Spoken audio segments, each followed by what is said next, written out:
I've experienced strange things throughout my life, enough in fact that I've mostly learned to shrug off weird occurrences.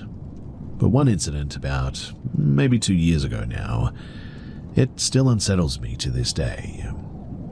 I'm a doctor, and at the time I was working long shifts at the hospital, so exhaustion was almost a permanent state. Keep that in mind. Now, that evening, I had returned home and was spending a quiet night in my bedroom with my brother and his girlfriend. My room has a bunk bed. I slept on the top bunk and my brother took the bottom. His girlfriend was sitting beside him on the mattress, watching a movie on her phone or something. I was absolutely drained and I fell asleep almost immediately, thinking that I'd get a few hours before having to wake up for an early shift.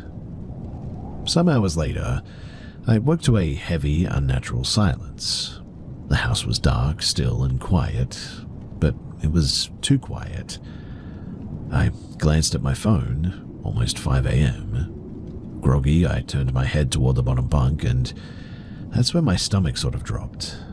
My brother was asleep, but someone, or perhaps something, was sitting next to him, staring at me intently, and it looked exactly like his girlfriend. I blinked, rubbed my eyes, and even called her name softly, but there was no response. The way that she or it was staring at me, it didn't feel casual at all. It was deliberate, almost predatory in its stillness. My mind raced, but I forced myself to rationalize that maybe she had snuck back after curfew, maybe she had just fallen asleep there. I tried to ignore the creeping sense of wrongness about the whole situation. I carefully climbed down from the top bunk and headed toward the bathroom, keeping my eyes on her or it the entire way. The figure, it did not move a muscle though, didn't blink, didn't even breathe visibly. It just simply sat there, fixed on me, as still as a statue and completely silent. I used the bathroom and washed my hands, and I returned to my bunk. When I lay down, I tried to convince myself that it was exhaustion, a hallucination caused by way too little sleep. And so I eventually drifted back into a fitful rest. Morning came, and with it, a dose of stark reality came about too. I casually asked my brother what time that he had taken his girlfriend home. He looked at me blankly and then pulled out his phone. She had apparently left before 1 a.m. and he had said goodbye to her as she left, allegedly. Upon seeing that, I froze. But I swear to you that I saw her, sitting on the bottom bunk, staring at me at around 5 a.m. He stared at me, pale and silent, and for a few seconds neither of us moved. He asked me the same question again to be sure, but I recounted the same details exactly as I remembered them. The text confirmed it too. She definitely wasn't there, not for hours at that point. The memory of that night is vivid. The way her or the thing's face mirrored hers perfectly, down to the smallest details too. The silence that pressed against me, the impossibility of what I had seen. It wasn't just a shadow, a trick of the light or a dream or anything. I mean, I was awake, aware, and fully conscious. I've never shared that incident widely because no one wants to be labeled as overworked and hallucinating things, right? But I know what I saw and I just cannot explain it. Maybe it was a doppelganger, maybe some inexplicable paranormal manifestation. Whatever it was, it had her face and it had my attention in a way that felt chillingly intentional. To this day, I still hesitate whenever anyone in my family mentions staying late at my place, and I make sure that the bedroom doors are locked before I go to sleep now. I don't know what that thing was, but I do know one thing. It was definitely not her.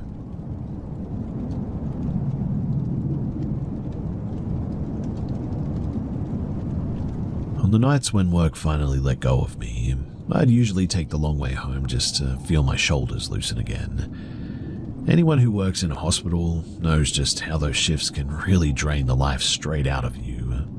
By the end, you're walking around on tired legs and stubborn adrenaline, really. My way of shaking it off was simple.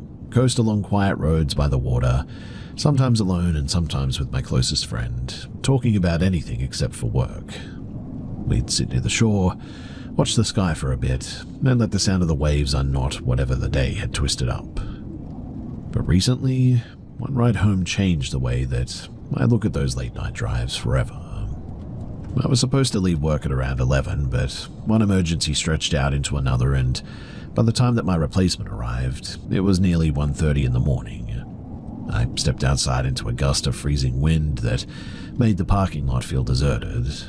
Leaves skidded across the asphalt like they were being chased, and a co-worker who'd arrived earlier warned me as I clocked out. "Hey, you should skip the main highway tonight. It's acting like a wind tunnel. Take the old coastal road instead." The old road added time, but it hugged the cliffs and the forests, sheltered from the worst of the wind. I didn't think twice. I was too worn out to fight a steering wheel for 40 straight minutes. The forest, it swallowed me quickly. My headlights carved out a small tunnel through the trees, and the wind pushed at the car now and then, not violently, but just enough to remind me that I was alone out there for sure. I put on a podcast to stay alert, but my mind kept drifting to the idea of crawling under my blankets the moment that I got home.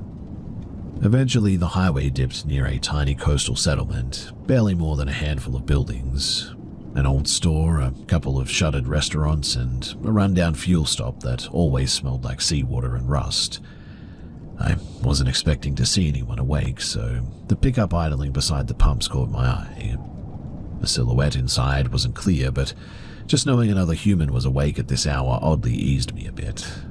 Maybe because it made the emptiness of the road feel less absolute. I'm not sure what the case was, but that's just how I felt. Past the settlement was one of my favorite places, though, a pull-off overlooking a short, stony beach. I'd stopped there dozens of times on better nights, and I could feel exhaustion dragging my focus down, so I figured that I'd pause for a few minutes to breathe some cold air and wake myself up a bit. The parking area was deserted. I rolled down my window, and the cold rushed in with a harsh, salty bite. For a moment, I stepped out to get a look at the water, but the wind hit me so sharply that it began to sting my eyes a bit. So I climbed back inside, cranked the heat up, and let the sound of the waves fill the dark. It felt good, like I finally had a moment that belonged only to me. Halfway through this break, another pair of headlights drifted into the lot. The vehicle, another truck, kept its distance and then turned off. The instant that their lights died, the darkness pressed in again, thicker than before, and suddenly I felt a little bit uneasy, which at first didn't make any sense. I mean, people stopped here all the time, but still, something about the stillness, the hour or something, or maybe it was the stormy wind, made the space between the two vehicles feel much smaller than it actually was. I told myself that I'd finish my cigarette and then I would head home. For a minute or two as well, it was just the waves again. Then I heard a faint crunch, a sound of gravel shifting under weight. I glanced out the window, but there was nothing. My eyes were certainly tired by now, and my mind was tired, so I blamed the true crime podcast that I was listening to religiously and tried to move on. When I pressed my foot lightly on the brake, the red glow lit up the rear of the car for a moment, and something flickered in the mirror. Instinctively, I turned to look behind me, but the shadows hid everything, and I almost laughed it off. Almost. Before reversing, I checked my side mirror again, and there, a crouched shape was pressed against the side of my car, close enough that I could see a shoulder and the outline of a hood. For a second, my lungs forgot how to work, and the figure was leaning forward like he'd been edging toward the driver's door. My body reacted before my brain did. I slammed the accelerator on and shot backward, the tires skidding over the gravel. The figure jerked away from the brake light glow, and as I shifted to drive, my headlights swept across him. It was an adult man in dark clothes, sprinting toward the other vehicle in the lot. I didn't wait to see if he reached it.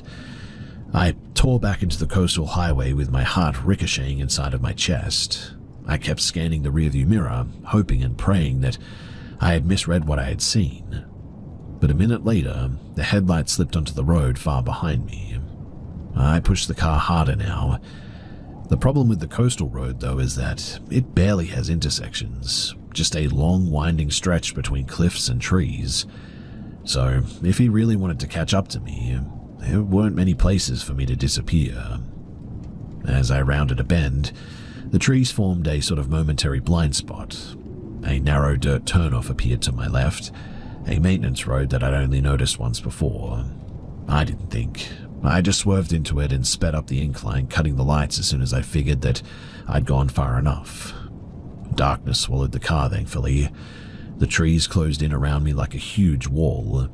I could hear nothing but wind and my own breathing, which didn't sound steady anymore. I waited. 10 minutes, 20 minutes passed. No headlights, no engine, nothing. The fear, it drained out slowly, leaving behind that strange, hollow calm that you get before a scare finally lets go of you. When I finally felt steady enough to move, I switched the ignition on without turning the lights up more than a dim glow. The road was so narrow that it took a really awkward series of turns to face the right direction again. At the main highway, I paused. The road stretched empty in both directions. Thankfully, not a single vehicle in sight. The rest of the drive home, it felt twice as long that night, but very quiet. One Jeep passed me going the opposite way, and later a police cruiser, but otherwise the entire coastline just felt completely abandoned. When I finally pulled into my driveway, the only thing that I wanted to do was to lock the car, bolt the door behind me, and forget the cold night air entirely. I haven't gone back to that beach after dark since then. Honestly, I'm pretty terrified of that spot now after what happened, and I certainly will not be going back there again.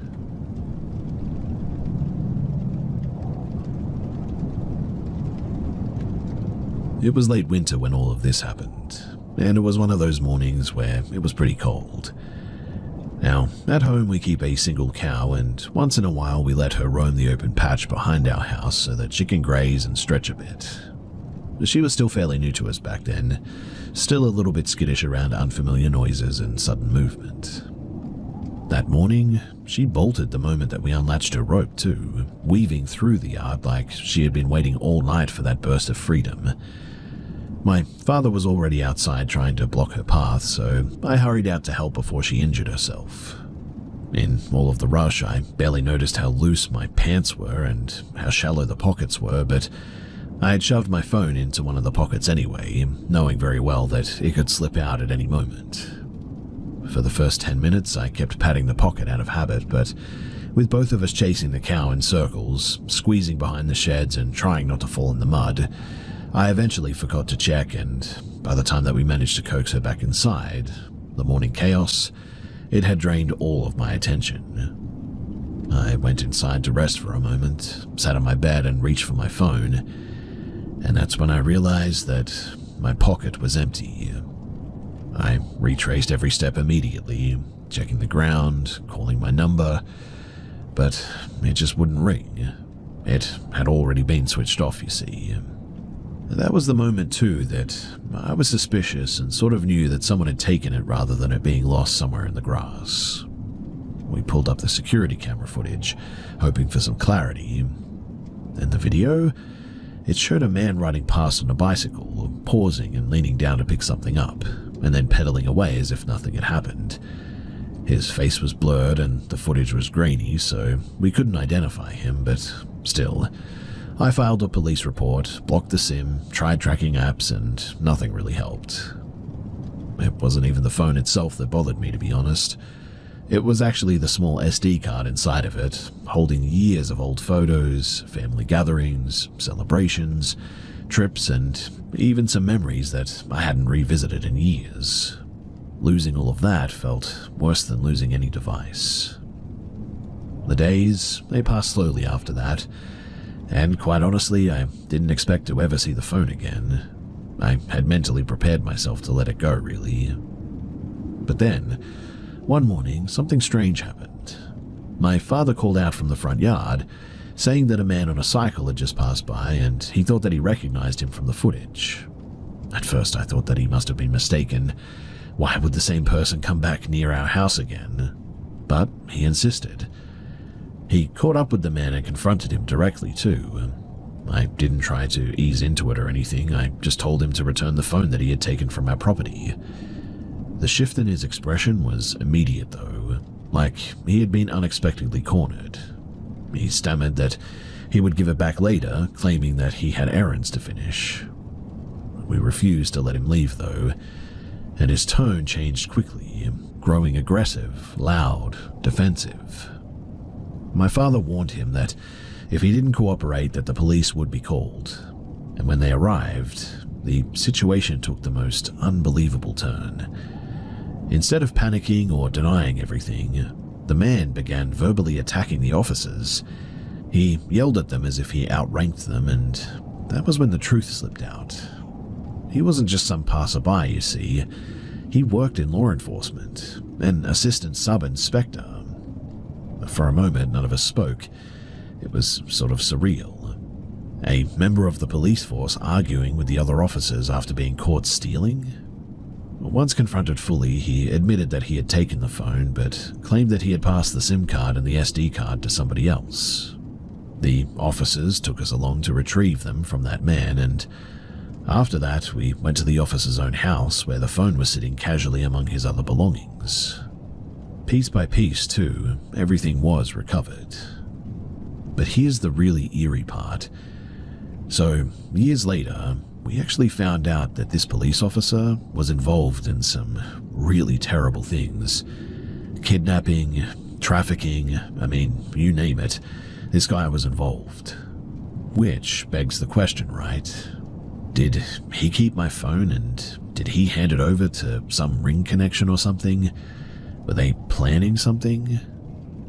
Even now, the whole sequence feels improbable. The timing, the coincidence of my father noticing the same cyclist passing at that exact moment, the recovery of everything before it got sold or passed on to others. Whatever the explanation was, I'm just relieved that the memories that I thought that I'd lost forever, they made their way back to me, and also that that police officer was eventually caught.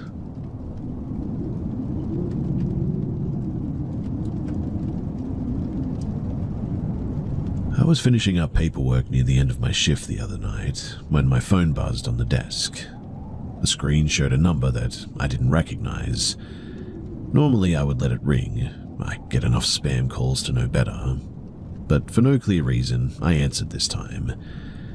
There wasn't a voice, just a slow and low, steady crackle, like wind blowing across an old radio.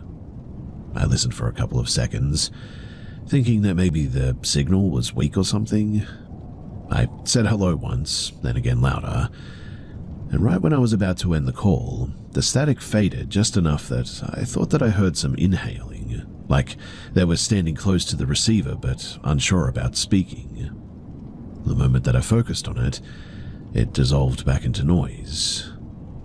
I didn't say anything thoughtful or clever. Instead, what came out was, if you're trying to talk to me, then talk. Not angry, but just sort of strangely certain, I guess. The static sharpened for a moment, and then the line went dead. I checked the display. The time was 3:14 in the afternoon. I made a mental note of it only because I don't usually care about odd calls, yet this one felt more intentional than normal. A couple of hours later, driving home, I mentioned to my wife during our usual end-of-day call. I said something like, I had a weird one today, just static. Felt like someone on the other end. I asked whether she had gotten any strange calls herself. She paused, then said that she had. An unknown number, no message. What time, I asked. There was a bit of silence, and then 3:14, she said. That prickling sensation, the one that hits at the spine first, set in immediately. Not fear exactly, but just a shift, like the room got smaller. Well, later that evening while we were at our daughter's basketball practice, the thought came back to me. I asked her casually, half joking, half not, "You didn't happen to get any call from a weird number today, did you?" She nodded, didn't answer it. Her phone said 314. I stepped outside of the gym and called my wife again. "Ask your son if he got one too. Check the timestamp." A minute later, she called back. 314. At that point, curiosity turned into something sharper. I have siblings, a big family in fact. We've always been close in a way that survives distance and time, so I started calling one by one. I didn't lead them, I just asked if they had gotten an unknown call that afternoon. And almost all of them had. Static for the ones who picked up, silence and no voicemail for the rest. Same time, 3:14 p.m. But the only person who didn't get the call was one of my nieces, who apparently had her phone turned off during an exam that time. We didn't come up with a theory, too. We didn't try to make it into something dramatic. I mean, no one said, "This must mean so-and-so," or whatever. We just sat there with it, quietly, the way that you sit with something that feels like messaging, but without content. My mother, she passed several years before that day. She was the kind of person who checked in on everyone as well, whether you needed it or not. The type who remembered every birthday, every appointment, every worry that you forgot to mention twice. I can't say it was her.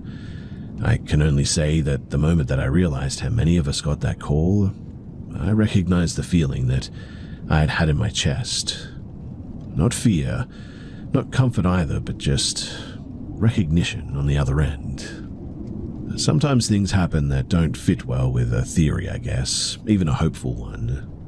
I don't know who dialed all those phones. I don't know why it happened at the exact same time. And I don't know why I answered mine when I just never do.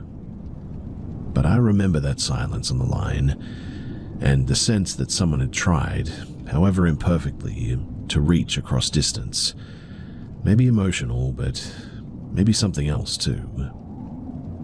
That was enough for me. Not to explain it, but just to remember it, I guess.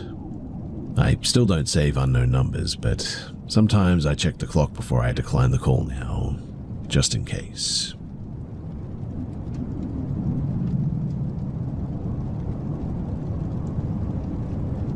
I didn't develop my uneasiness about the dark all at once. It came on slowly, like a habit that I didn't realize I was forming. When I was younger, I would tear around outside with my brothers long after the streetlights blinked off. We used to run the length of White Rock Lake without thinking twice, circling back in the evening like it was part of our routine. But sometime in my teens, something happened that pressed a permanent fingerprint into the way that I feel about nighttime. I can trace it back to a summer that I'd spent at my dad's place. I hadn't visited him regularly for years, but that particular July I found myself wanting to reconnect. So one night, almost midnight, I decided to take my dad's neighborhood loop on foot. Nothing dramatic motivated it, I just needed to clear my head a bit. So I clipped my little chihuahua's leash on, slipped on some sandals, and stepped out into the sleepy Mesquite suburb. The street was mostly empty. A few porch lights glowed behind trimmed hedges, a sprinkler clicked lazily somewhere down the block. I've always liked the quiet sort of suburb soundscape too. It's always just felt nice to me. I had nearly reached the main road too when a pickup turned into the neighborhood. A big, older model truck. Maybe red or maroon, but it rolled past with all the windows down. The driver had one arm hanging out of it, fingers tapping the door, and he looked at me the way that someone looks when they're trying to place where they'd seen you before. Except there was nothing familiar about him. His expression didn't fit the situation. It was too interested, too quick. It wasn't outright threatening or anything, but just odd enough to stir something in the back of my mind. I kept walking, and really I shouldn't have. The heat was hitting heavier than before, and my dog kept flicking her ears like she could hear something that I couldn't. That was when I decided to turn around, partly because of the humidity now and partly because of the strange feeling gnawing at me, that low, creeping instinct that tells you that something in your environment has shifted, even if nothing looks different. On my way back, the street looked mostly the same, except the stretch near the first intersection was lit up far brighter than it should have been. For a second, I thought that a homeowner had installed new floodlights, but then I saw the source. It was the same truck, and it was parked crookedly along the curb, angled just enough that its headlights flooded the sidewalk where I would be passing. It didn't look like someone had pulled over, too. It looked more like someone had stopped quickly, without thinking about the parking job at all. The driver's seat was a black shape behind the glare. Upon seeing it all, my chest tightened. I tugged my dog along faster, keeping my gaze forward. The sandal slapped uselessly against the pavement, way too loud and betraying my position. When I reached the corner and crossed the street, the headlights suddenly went dark, all at once. A moment later, the engine roared to life. I didn't look back. I didn't have to. The way the sound followed me told me everything that I needed to know. He sped past on my right, slowing just enough to look directly at me through the open window. There was nothing dramatic about his face. He wasn't angry, wasn't panicked, not even excited. Just a really flat, observant expression, like he was watching to see what I would do next. He then accelerated toward the end of the street, which intersected into a T, one side leading toward the main road, the other leading toward my dad's house. I was halfway up the block and nowhere near fast enough. My heart was pounding so hard that I could feel it in my ears now. I scooped up my dog because I kept tripping over her, and the sandals might as well have been made of soap. I ripped them off in the end, carrying them in one hand as I cut across a patch of lawn toward the only chance that I really had, my neighbor's yard. She had had her fence removed, you see, earlier that week to be replaced. That meant that her side of the yard was wide open, and it was a perfect shortcut into the alley that ran behind my dad's house. I didn't stop to think. I veered off the sidewalk and through her yard, slipping in between her house and the property line until I reached the dark mouth of the alley. I paused, just inside of it too, barely breathing. My dad's back gate was only a sprint away now, but if the truck turned left at the intersection, he would for sure see me.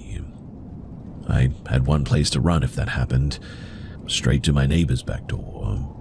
She had a big sliding glass door that faced the alley, and from where I stood, I could see straight into her kitchen, and thankfully, she happened to be standing there. She looked at me too, a barefoot girl gripping a trembling chihuahua and her sandals in the other hand, face flushed, hair stuck to her neck, and I waited for her to wave me over, to ask if I needed help or to open the door, but she didn't move. Not toward me and not away from me. She just watched. But that still unnerves me more than the truck does as well. In any case, finally, after what felt like an entire minute, I heard the truck engine rise, then fade as it drove further down the block, toward me. Before I could lose my courage, I sprinted for my dad's gate, shoved myself through it, and ran straight into the house. He was on the couch, and when I got in, I could barely talk, but he did not hesitate. He grabbed his keys and went out driving, circling the streets to look for this truck, but we never saw it. Nothing else came of that night, too. No police reports, no stories in the neighborhood, no answers. But even now, I avoid walking after dark unless somebody is with me these days. I don't care how quiet the street is or how familiar the houses are. I don't care if it's been years.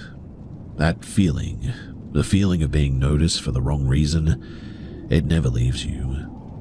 And if I ever did put together a little map of where everything happened, I think it would shock people just how ordinary the layout was. Just a basic suburban grid, nothing dramatic and nothing really strange about it, which somehow makes it so much worse.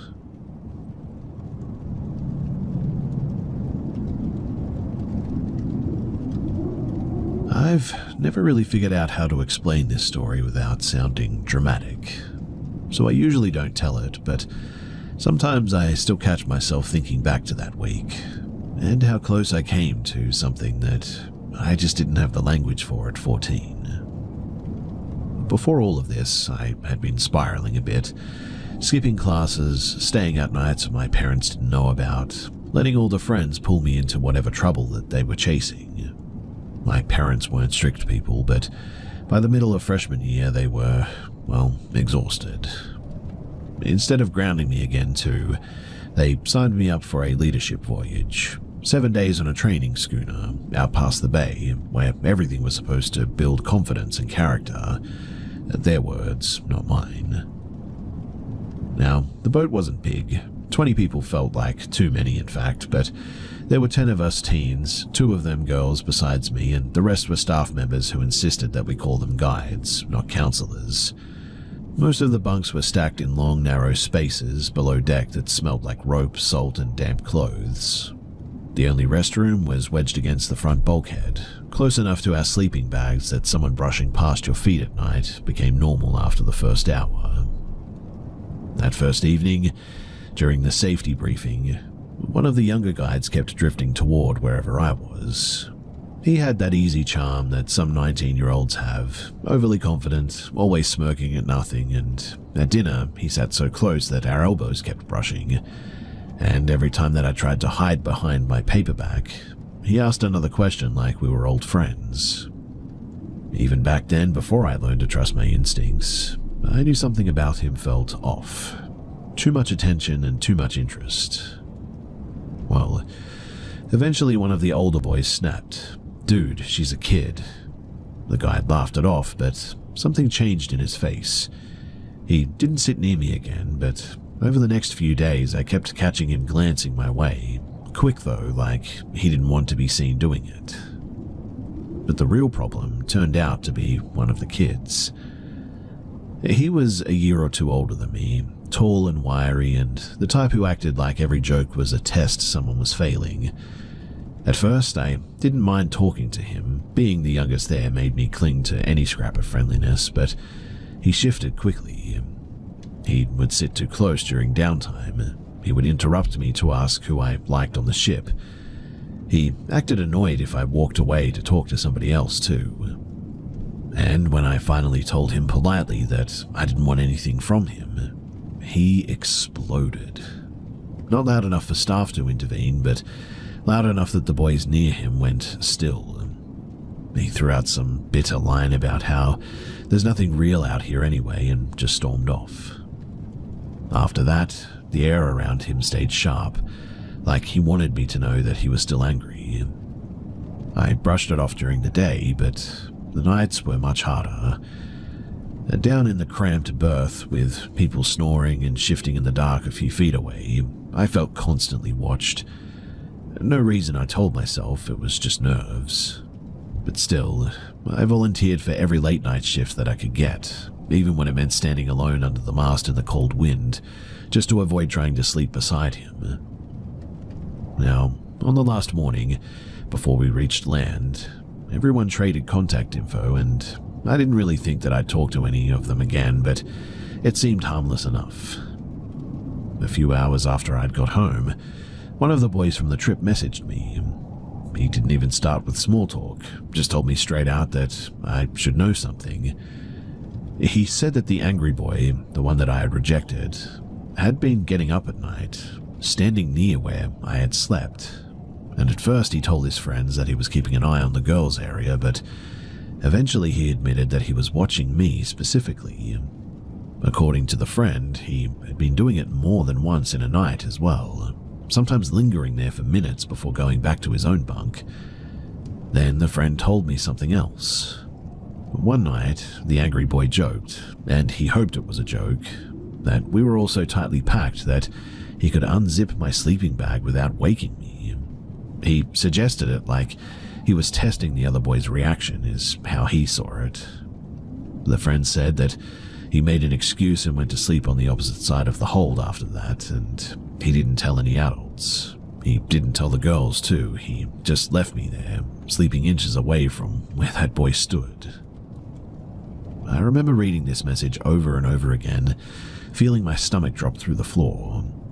All those nights I had lain awake, staring at the ceiling, certain that something was wrong. I hadn't been imagining it. Someone really had been there, close enough to touch me, close enough that if he'd wanted to do something, I wouldn't have had space to sit up or do much about it. Thankfully, nothing dramatic happened.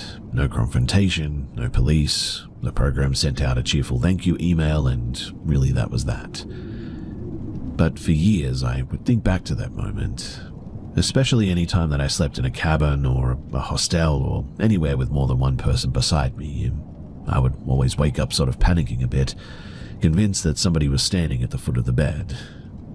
I'm older now, and I understand more about just how vulnerable I was in that moment, how easy it was for something terrible to have happened so quietly without anyone noticing.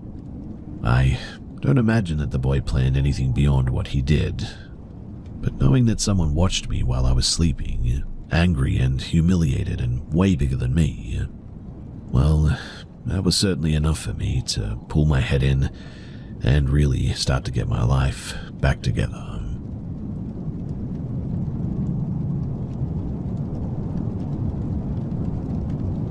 I've lived in a few rough places, but there was something uniquely exhausting about the stretch of time that I spent in western Michigan. This was a few years back, when I was drifting between part-time jobs and tiny apartments, never staying anywhere long enough to settle. People love advertising Grand Rapids as this blossoming, up-and-coming city full of breweries and new tech money. But if you ever actually lived there, you knew a very different version. The one hidden behind those shiny headlines. The one that you saw after dark, when you were waiting alone at a bus stop, or weaving between empty storefronts hoping that nobody stepped out of an alley. Winter didn't make it any better either. You would think that the cold would push everybody inside, but the streets, they just got stranger. Fewer people around, fewer witnesses, I guess. I had enough unsettling encounters to last a lifetime as well. Men pulling up beside me, men following me after work, people inventing excuses to get close. It was a constant low-grade alertness that just wore me down a bit, I guess. At the time of this story, I was working at a pizza place named after an old board game. One of those chains with dingy red signs and a drafty front counter. The shop, it sat just far enough outside of the main city to seem safer, tucked between a strip mall dental office and a laundromat. But we weren't immune to trouble either, but most nights were pretty much uneventful. A few families, some late-night drinks, the occasional person asking to warm up for a few minutes, but really that was about it. Now, it was around mid-December, and I was behind the counter folding boxes, half listening to the oven timers and half sort of daydreaming about moving away again.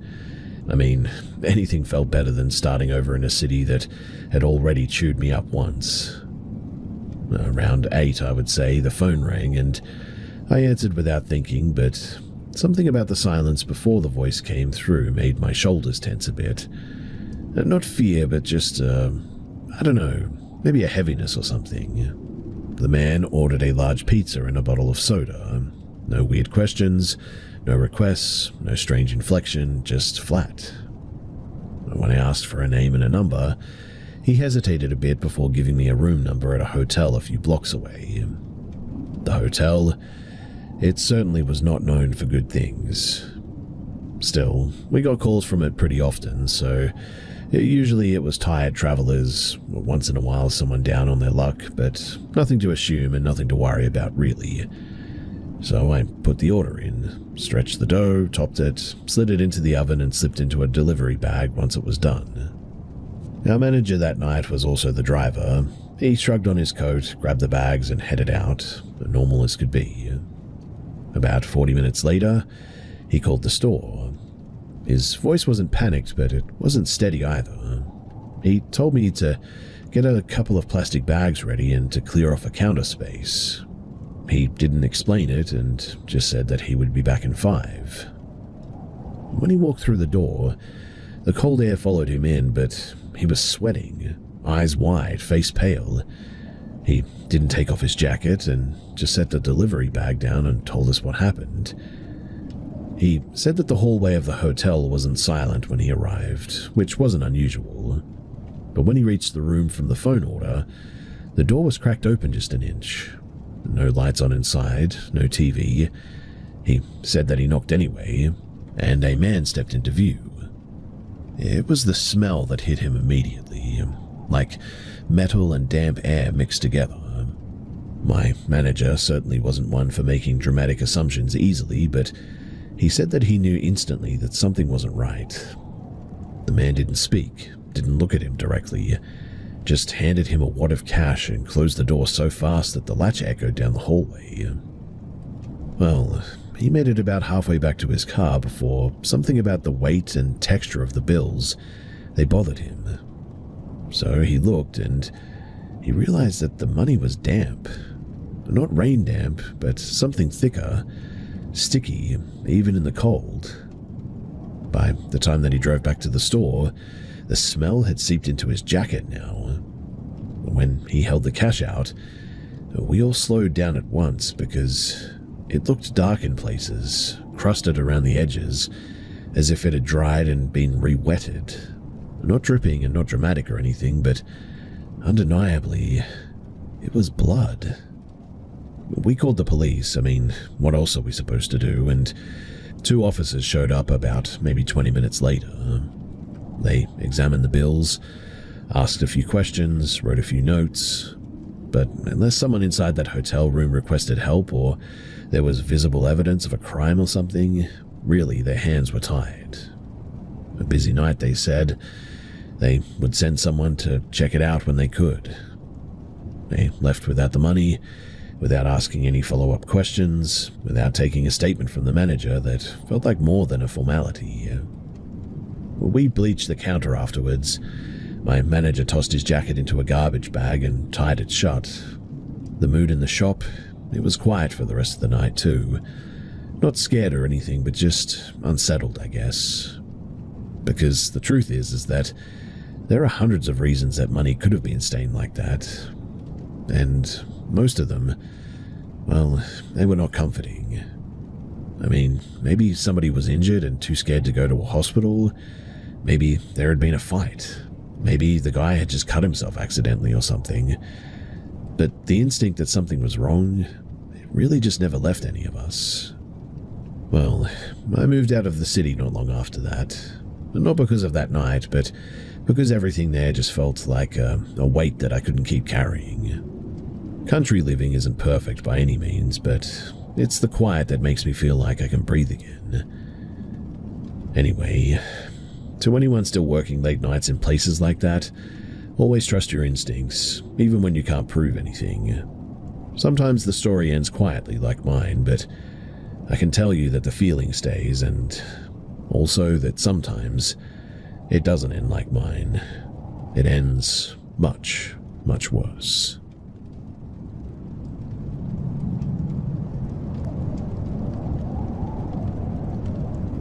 A couple of years back, when I was trying to furnish my first apartment on a tight budget, I spent way too many nights scrolling through second-hand listings. I wasn't picky. Cheap and functioning was good enough for me. That's how I ended up answering an ad for a used appliance someone claimed was lightly worn and priced to move. It sounded simple at the time. I didn't have a car full of friends to help me shop around, and meeting sellers was kind of normal in my circle. The woman that I spoke to briefly on the phone before I left, she sounded a bit jittery, but plenty of people are awkward with strangers, so I didn't think too much of it. She told me that she lived in a big, older apartment complex a few minutes from downtown. I've driven past it hundreds of times, in fact, but never been inside. When I arrived, she was already waiting outside.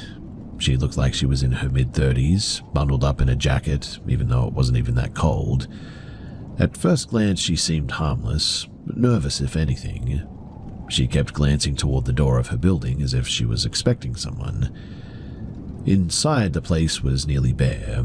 No decorations, barely any furniture. It didn't look like somebody was moving out, but more like someone who hadn't lived there long enough to leave a mark was now living there. She led me to the kitchen, and the appliance was at least real, sitting right where she had said it would be, and it was old, but it was certainly intact. I checked the knobs and the burners while she hovered a bit too close. Her phone rang while I was testing one of the burners. She answered immediately, and I couldn't hear every word, but I recognized a man's voice, sharp, annoyed, and impatient. She turned away slightly, gripping the phone tight like she was getting instructions. Then she said that the appliance wasn't actually hers, that it belonged to her boyfriend and that he wanted more money for it. The shift in the room was instant. I felt boxed in, not by anything that I could see immediately, but just an uncomfortable pressure that made it harder to breathe. Something about the way that she repeated whatever he had told her didn't feel like she was negotiating either. It felt like she was relaying. I told her calmly that the price that we agreed on was final and that I'd rather leave it than start over. Her reaction was anything but calm. She started sweating, pacing, raising her voice in these sharp bursts that didn't make any sense.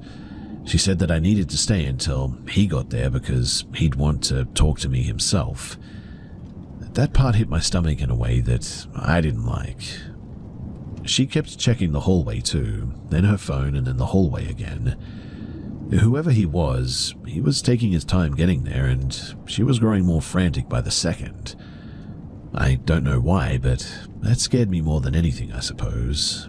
It felt like she was under pressure to keep me there.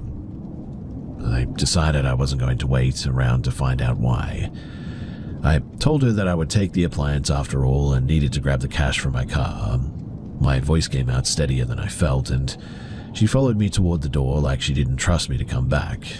And the second that I stepped into the hallway, it felt easier to breathe. Outside the apartment, she kept trying to stay beside me, talking quickly, insisting that her boyfriend needed a word. I walked faster, and while she didn't chase me, she certainly didn't give me space either. Once I reached my car, I got in and locked the doors immediately and pulled out before she could say anything else. I didn't look back. I blocked the number halfway down the street, and later that night, the whole thing just kept replaying in my mind. Not because something dramatic happened, but because of how close it felt to becoming something else. And it wasn't the empty apartment or her weird behavior that stuck with me. It was the sense that I wasn't the only person that she was answering to in that room. I never bought anything in person from online listing again. A cash pickup in public places only, no exceptions. And while I don't know exactly what that woman was up to or the person on the phone, something about the whole situation just felt very, very wrong.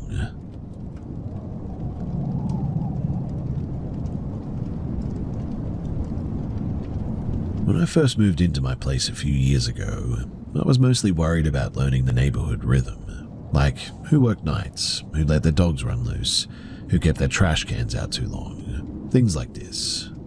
I wasn't expecting to recognize anyone, so when I realized the man living directly across the street had been a co-worker of mine years earlier, it felt like a stroke of luck. At the time, it seemed comforting to see a familiar face, but that feeling, it didn't last long. He introduced himself again the first week that I was there, as if he wasn't sure if I'd remember him. He shook my hand a little too long, and before I knew it, he was insisting that I stop in sometime. I brushed it off politely. People get lonely, especially after retirement, and I didn't think anything of it at first. But one afternoon, he flagged me down while I was checking the mail and told me that he wanted to show me something inside of his house. Before I could decline, he was already holding his door open, and I felt awkward saying no, so I followed him. His wife was in a recliner in the living room, thin and pale, staring past us, and he nudged me forward and said, "Go on, say hello." When I politely greeted her, he said, "No need to rush off, sit for a bit." It was uncomfortable in a way that is hard to explain, like I was intruding on something intimate that had nothing to do with me. When I finally left, I promised myself that I would be firmer next time. After that, whenever I stepped outside, even for a moment, he would appear out of nowhere. I could have my hat pulled low and headphones on, and he would still tap my shoulder to get my attention. He always talked about himself too, never anything else. He never asked about my life, just unloaded pieces of his own. Sometimes he would drop off things that I hadn't even asked for, leftovers, pastries, ice cream, coffees that he'd always say that he just happened to pick up. I thanked him, but it certainly made me feel a little bit uneasy. I didn't like how often he'd remembered where I'd been or what I'd worn earlier in the day and things of this nature. There was a short stretch where he stopped talking to me altogether, cold, ignoring every wave or hello even. I figured that I'd finally gotten the privacy that I wanted. Later I found out that he was upset though because I had filed a formal complaint at work, and apparently he disagreed with the person that I had reported. It didn't matter to me though, I mean, we weren't even close and he didn't work there anymore, but it clearly meant something to him. Now, for a while I thought that the distance was permanent. I didn't realize though that he was just waiting to reinsert himself again, and the first sign was when he called me about a package on my porch.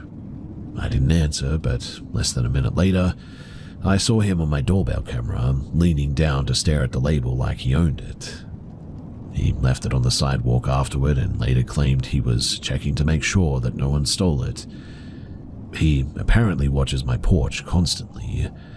I know this as well because he tells me, and he'll mention just how many deliveries I had this week, or what time I got home, or how long my living room lights were on for, and it's weird.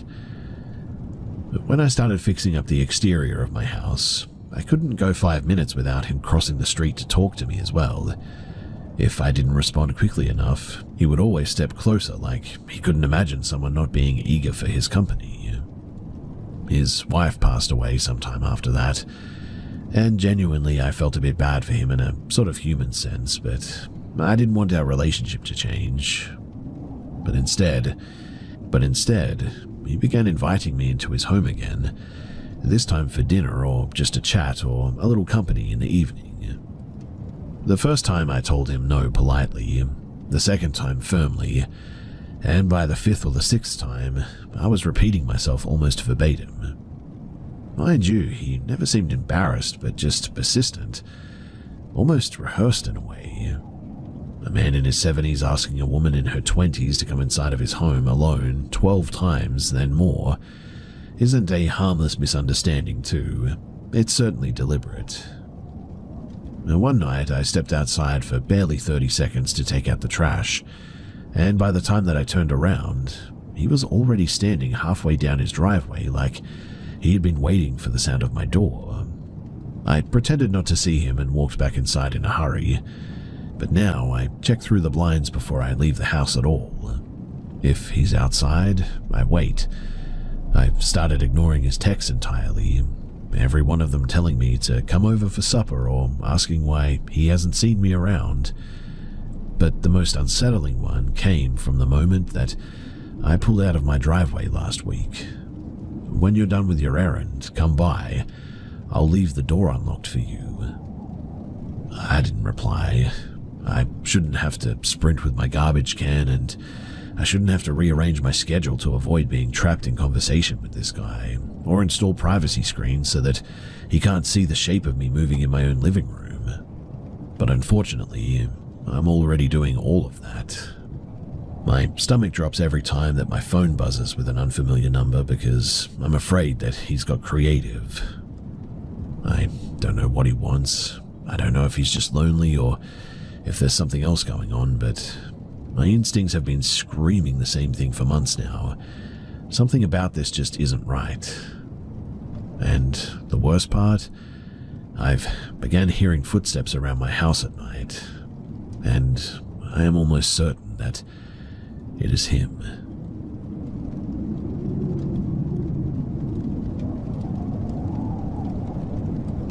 I didn't think much of old hospital buildings until the winter of 1999, when I found myself convulsing in one. I had been injured during a deployment that year and was sent to a military medical facility tucked in a quiet corner of England, an older site, half renovated, half forgotten. The parts still in use were clean enough, humming with fluorescent lights and stale tea, but beyond those wards were long, unused corridors that the staff never seemed eager to talk about. Recovery left huge stretches of the day unoccupied, and anyone who spent time in a hospital knows that idleness can make your mind itch. A handful of us, starved for something to do, scraped together a makeshift seance board one night out of boredom. It wasn't serious or anything, just soldiers trying to entertain themselves, really. We'd ask dumb questions too, laugh at the responses, blame each other for the moving glass, and really, nothing happened beyond that. A few days later, I heard someone mention a sealed-off section near the back of the grounds, supposedly an old mortuary storage wing that was never demolished. I didn't take it seriously, until I found the entrance myself. Just a heavy grey fire door that didn't latch properly. Inside was nothing dramatic. Empty rooms, abandoned equipment, and the kind of darkness that looks thicker than it should. One night, though, when the boredom had really started wearing in on me, I slipped down there alone to take a look. No plan, no ritual, just a lighter, stale air and the echo of my own footsteps. I sat on the cold floor and muttered something like, "If anything's here, then show yourself." I remember feeling foolish immediately after saying it. It was a childish dare spoken by an adult who should have known better, really.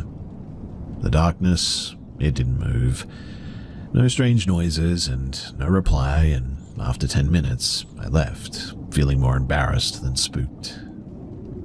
I didn't think about that night again as well, until I went home on weekend leave, and being back at my mum's house felt comforting at first, even though we ended up arguing over something trivial.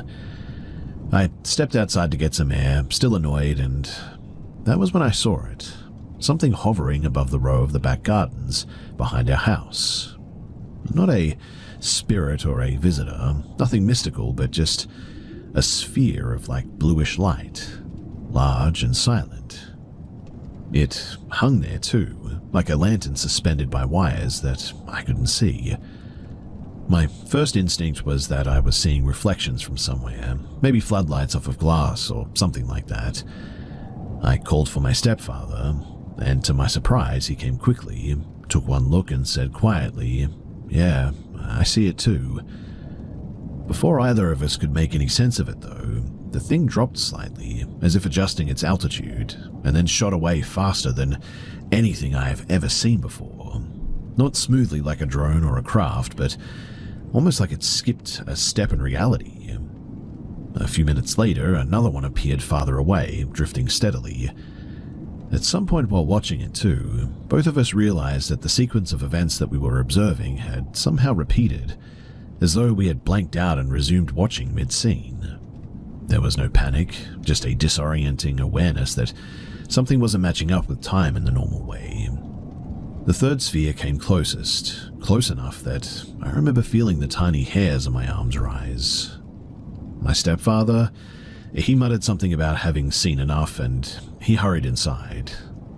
I stayed only a few seconds longer before the sensation in the air shifted, like the charge before a thunderstorm, and instinct finally overrode curiosity. I went back inside too, and I locked the door without thinking. When I returned to the hospital after leave, the old building felt less harmless than before, I guess. I still didn't tell anyone what I had seen, obviously. I mean, it felt way too strange to say out loud, even to the other lads, but 2 nights after coming back, something happened that I still struggle to categorize. You see, I had just lain down, still awake, when a tall shape formed beside my bed. No noise and no movement, just a figure there, hooded and entirely black, leaning over me.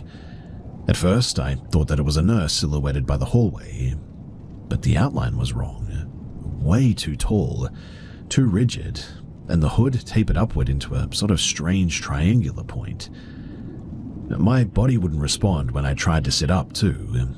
And it wasn't the chest-crushing panic of sleep paralysis, which I had experienced before in my life and knew pretty well.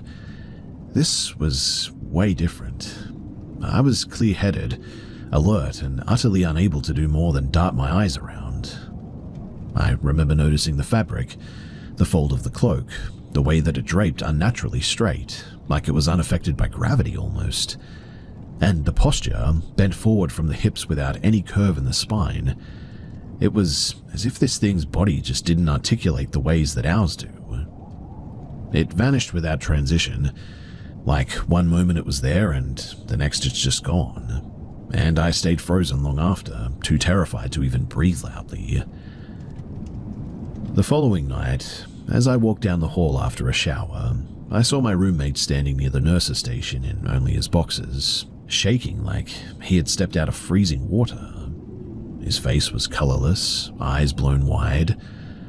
A nurse told me that he had reported seeing a tall person in a cloak leaning over my empty bed, and he was refusing to sleep in our room any longer. Well, the years after I left service were filled with smaller oddities, lights flickering at impossible intervals, devices turning on by themselves, the occasional unexplained sphere of light near rooftops or distant fields. The energy company once accused me of draining heaps of electricity, despite my pay-as-you-go meter showing credit. I couldn't explain it, just shrugged and recommended monitoring usage. Over time, the strange incidents thinned out a bit. Whatever happened in those months, it didn't linger forever, thankfully, and life eventually settled into something normal again for me. The old hospital has since been renovated, and unused wings sealed for good or demolished, I'm not sure which. I don't pretend to know what any of this was or what any of it means. I don't claim spirits, aliens, or something supernatural either. Realistically, all I can say is that I was injured, bored, young, and curious in places that I probably shouldn't have been. Coincidences certainly happen. Memory plays tricks, and light behaves strangely in certain conditions for sure. And that's certainly the explanation that makes the most sense on paper, to me at least. But every now and then, when I think back to that empty mortuary room and the words that I tossed into the dark like a joke, I get the uncomfortable sense that that had something to do with whatever occurred later.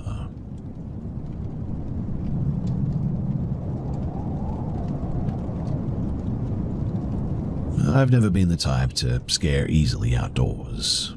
I mean, I grew up around the woods, old sheds, the usual creaks and groans of rural houses. But still, there's one place that managed to get under my skin in a way that I've never quite shaken off. Back when I was around 19, I was dating a girl whose family owned a small property deep in the countryside, more of a hunting cabin than a traditional farmhouse, really. It sat by a narrow pond that looked black after dusk, and the trees packed so tightly around the clearing that the place always felt like it was trying to hide from the rest of the world. Her family had held onto it for decades. They'd come in the winter for hunting trips, patch up what needed fixing, then leave it alone for months at a time and come back again. I'd visited plenty of times with her, and though the place had its quirks, like drafty floors, mismatched furniture, strange noises from old plumbing, I never felt unsafe there. The only thing that I didn't care for was the back wing of the house. It was a cramped hallway, led to 2 bedrooms and a bathroom, and that end of the building just never seemed to warm properly, no matter how long the heater ran. Something about that hallway made me uneasy enough too that I started choosing the tree line over the bathroom at night. My girlfriend told me once that she and some friends had used a Ouija board there years earlier, and that the experience frightened her so badly that she refused to return for a long time. I chalked it up to teenagers spooking themselves in an old house, right? Even though I believed in the possibility of the unexplained, I didn't place any weight on the story, I guess. I mean, whatever had happened clearly wasn't happening anymore. Well, one weekend her brother invited us to tag along while he and 2 of his friends went hunting. These guys were the kind who could fall asleep in the middle of a field and not even bat an eyelid, even if a branch snapped behind them. Just solid, grounded, and not prone to imagination sort of guys. After they came back from the woods that evening, we set up a projector in the living room with a bedsheet and played Mario Kart while the wind scraped along the siding outside. Everything was fine, until the entire house sort of jolted with a single violent impact. The sound was deep and concussive, like something heavy had slammed into the structure from the outside. All 5 of us jumped at once. The windows rattled, a few picture frames tilted. It felt like a blow to the chest, if I'm being honest. The noise had come from the back rooms, and the first theory was simply that another tree had come down. It had happened to a shed on the property before, apparently, and so it wasn't totally unexpected. We grabbed our flashlights and headed down the hallway together. The first bedroom on the left was completely untouched. The next was normal too. But when we reached the last room, the one wedged in the far back corner, we stopped dead in the doorway. Everything in that room, like everything, had been thrown to one side. Not fallen, not knocked, but like pushed. In fact, the queen bed was sort of half raised against the wall, like someone had tried to turn it upright. Both dressers had slid several feet and were jammed crookedly into the corner. A recliner lay on its back with its legs in the air. Lamps had rolled across the floor, and all of it was clustered along the right-hand wall as if a sudden force had swept through it. Hours earlier, the room had been perfectly normal, mind you. In fact, her brother had dropped his duffel bag there that afternoon. But now, the bag was nowhere in sight. I remember the silence more than the shock, I guess. 5 people stood there, breathing shallowly, all of us realizing at the time that whatever had done this wasn't something that we wanted to understand. No animal could have entered without breaking a window. No human could have rearranged a furnished room that quickly without us hearing movement. And especially with not just one single impact like that. And nothing about it suggested a tree had hit the house. I mean, there was no damage, no evidence of anything striking the exterior. We checked at least twice. Someone said, though, at some point that we need to go, and we didn't argue. We grabbed what we could reach, and we just bolted. Her brother never even looked for his bag. He practically leapt into his truck. And back at her parents' place, we tried to explain what happened. They shut it down immediately, though. Too much imagination, too much drinking, too much exaggeration. But her dad agreed to go and check it out in his next routine visit, mostly to prove a point. A few days later, he drove out there alone, and when he came back, he was irritated from the start. According to him, the room was perfectly fine. Bed made, furniture exactly where it always sat, no marks on the wall, and no evidence of anything being disturbed. And her brother's duffel bag, missing since that night, was sitting neatly in the middle of the room. He accused us of pulling some kind of a prank and wasting his time. None of us knew what to say, honestly, because, we had all seen the same thing. And the image of that room, it always made my stomach tighten a bit. Well, as you can probably imagine, I didn't return to the farmhouse after that. Not because I thought the place was haunted or cursed or anything, but I just never really came to any firm conclusion to explain anything. And I just couldn't shake the feeling that whatever happened that night, it just wasn't meant to involve us, and we stumbled into it by accident. I can tell you this much for certain, though. Something had moved those pieces of furniture. Something had rearranged that entire room in a way that made no sense. And then days later, everything was tidy again, as if nothing had ever happened. The simplest explanation is that there was some detail that we missed. Something mundane that our fear magnified. That's what I tell myself now anyway. But whenever I think of that hallway and the cold stillness of the back rooms, I sometimes wonder whether old buildings can still hold on to things. Tensions, memories, echoes, and release them at unpredictable moments. Whatever it was, I decided that I didn't need to be around if it ever happened again.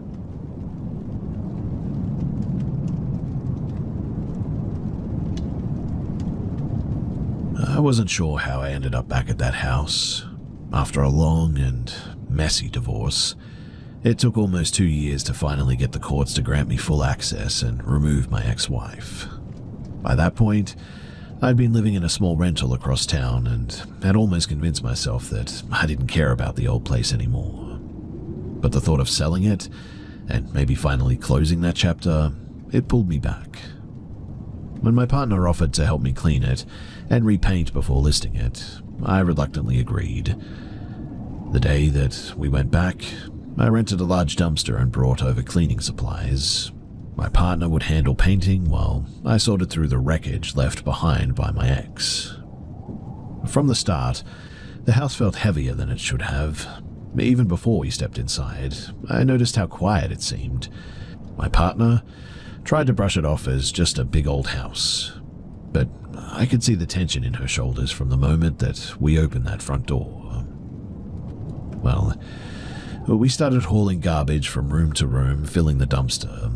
She was unusually sharp with her words, muttering and cursing at the mess like it had some personal weight to it.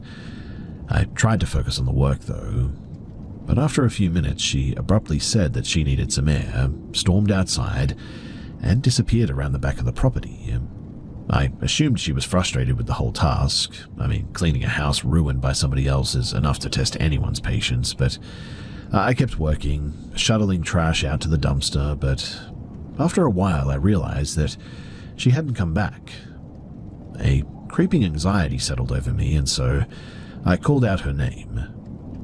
There was nothing. I texted to see where she had gone. Still no response.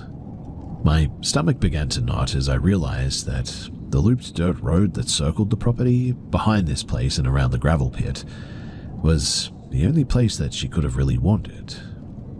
I set out along the loop, calling her name again and again. The sun had started to sink behind the trees now, and texts went unanswered. I circled the house several times, creeping through the yard and calling her name, my unease growing with every unanswered shout. Eventually, I drove down the small town's only road, thinking that she might have walked off in a daze or something. I went 5 miles one way and then back again, then 5 miles the other way, scanning every possible place, but there was nothing, not one trace of her anywhere. Finally, I returned to the house in a panic, and from the driveway, I saw her striding across the front lawn toward the nearest neighbor's property. I honked and she spun around, furious as though I had abandoned her. "I just went to the gravel pit and came back," she said, her voice shaking. "And you weren't there. I thought you'd left me behind." I pulled out my phone and showed her the timestamps. My first text had been over 45 minutes earlier. "I've been looking for you the whole time," I said, trying to calm her down. But in her mind, barely any time had passed. She swore that it felt like a few minutes at most. The encounter, it left us both shaken. Something about that house was wrapping our perception, or at least it felt that way. And after that day, I kept finding odd things too. The back doors of the house would be open when I knew that I hadn't touched them, even when I checked every lock. I had installed outward-facing security cameras, meant to catch intruders, and they never recorded anything unusual. And also, the feeling of being watched in that place now was absolutely palpable. Every time that I returned over the following months to clean, repaint, or check on the property, the unease returned. I never saw anyone, never caught anything on camera, but small things really, like a creak where no one should have been, a door coming ajar with no logical explanation. It all made it impossible to shake the feeling too that the house now held its own sort of will of sorts. When I finally did sell it, I breathed easier than I had in years. Not because I believed in ghosts or anything supernatural, but because I realized just how much that house had become a psychological weight to me. Some places hold memories or tension in ways that we just don't understand, I suppose, and that house certainly held mine, and somebody else's as well, in a way that felt, well, almost alive, really. I still think about it sometimes too, driving past the neighborhood, and I get that same hollow unease in my stomach whenever I see it. Whatever it was, or however I imagined it, it's gone now, and I have a new place, new routines, and a peace that house never offered. And I often try to remind myself that that's enough for me.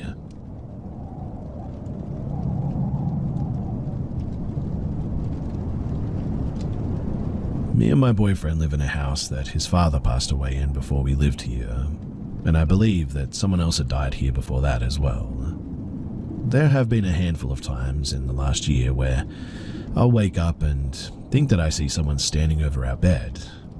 One time I thought it was my boyfriend's deceased dad, in fact, but they always end up being a poster or my dresser that I'm looking at when my eyes adjust. I can't describe it, but it sort of morphs into what the real object is. After being convinced I was seeing ghosts, I turned to the internet and I found out that those are called hypnopompic hallucinations. Now, for the past week or so, I've started to intensely see things in my peripheral vision, though. This has happened rarely throughout my life, but has been honestly non-stop happening recently. Some examples, for instance, is that I'll be sitting on my couch on my phone and I'll think that I see a black shadow-looking figure poke its head in and out from my doorway or around a corner. It happened in the same spot like 5 times within 20 minutes the other day.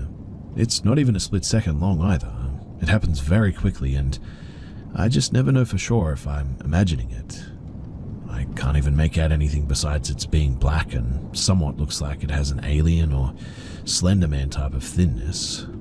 Sometimes it seems tall, and other times it's happened lower in the frame. Other times I'll be on the couch, watching TV, and realize that I see in my peripheral what I think is someone standing in my kitchen to my right, or sometimes in my room or bathroom to the left. But whenever I look, it's just nothing.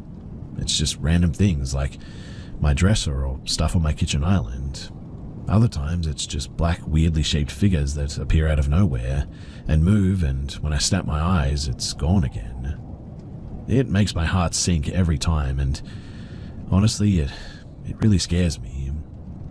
I never know if it's actually happening, I suppose, but when I try to really think about this, I start to get genuinely concerned because I do have some mental health issues, nothing that would cause hallucinations, I guess, and am worried that this could be related to that.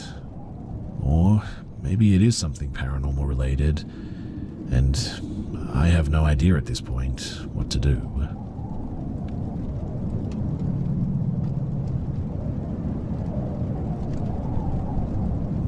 My dad doesn't believe in the paranormal, like, at all. He's very logical, trying to see things with logic and common sense, but he is also religious. This encounter, though, is something that he really cannot explain, even to this day. His friends, they also witnessed this event, and I think that they were maybe around 8 to 10 kids and teenagers on that night when they went out. This encounter happened in Greece, in the Greco-Turkish border area during summer of 1969. The summer of 1969, the village my father was living in recently electrified at that time, receiving power and commodities like street lamps. Before that time, much of the Greek countryside had no access to electricity or running water, so this was a huge upgrade for the village, along with its residents' living conditions. My dad, who was a kid back then, and his friends wanted to see how the village looked from afar with the lights at night. The area was pretty safe at the time, with no wildlife like wolves or bears around. There were also no real threats from people that existed at that time too for them. Parents allowed children to wander as much as they wanted, and children always came home safe. So my dad and his friends, around 8 to 10 children like I said, ages from like 5 to 15 or 16 I think, went on a trip to see the village at night. They left at sunset approximately, and at around midnight or a bit later, they decided to return. Now, the way back included passing from a strip of dirt road that was sinking for a few centimeters. There was a local legend too that this strip of dirt road was haunted by the spirit of a Greek collaborator's wife that was brutally murdered via getting spiked in a wooden pole by insurgents during World War II, the German occupation of the area. It was said that it took the form of an Orthodox priest apparently. There was a bulldozer parked in the spot. They were extracting gravel from this place or something, and when the group reached the spot, they stopped. They started feeling fearful, and the weather started getting really cold all of a sudden too.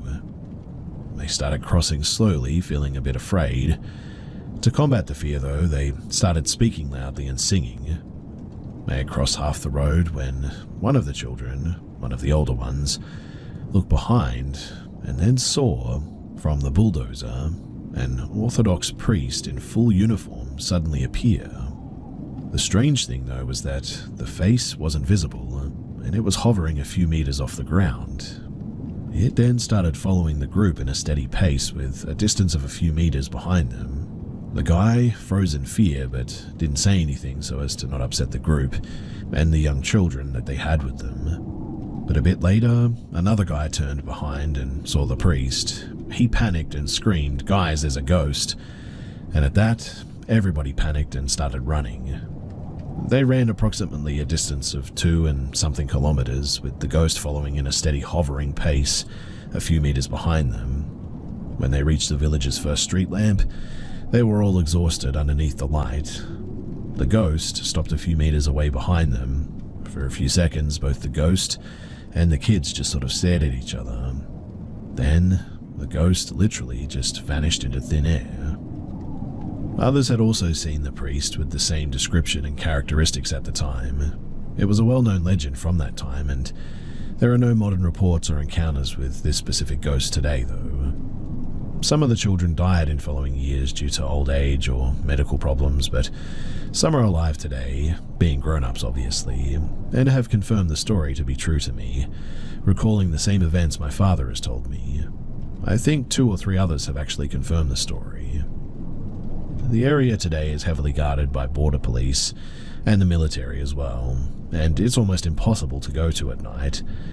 It's also extremely dangerous due to illegal immigrants crossing the border with reports and incidents of robberies, etc., making an excursion to the site virtually impossible, and also extremely dangerous.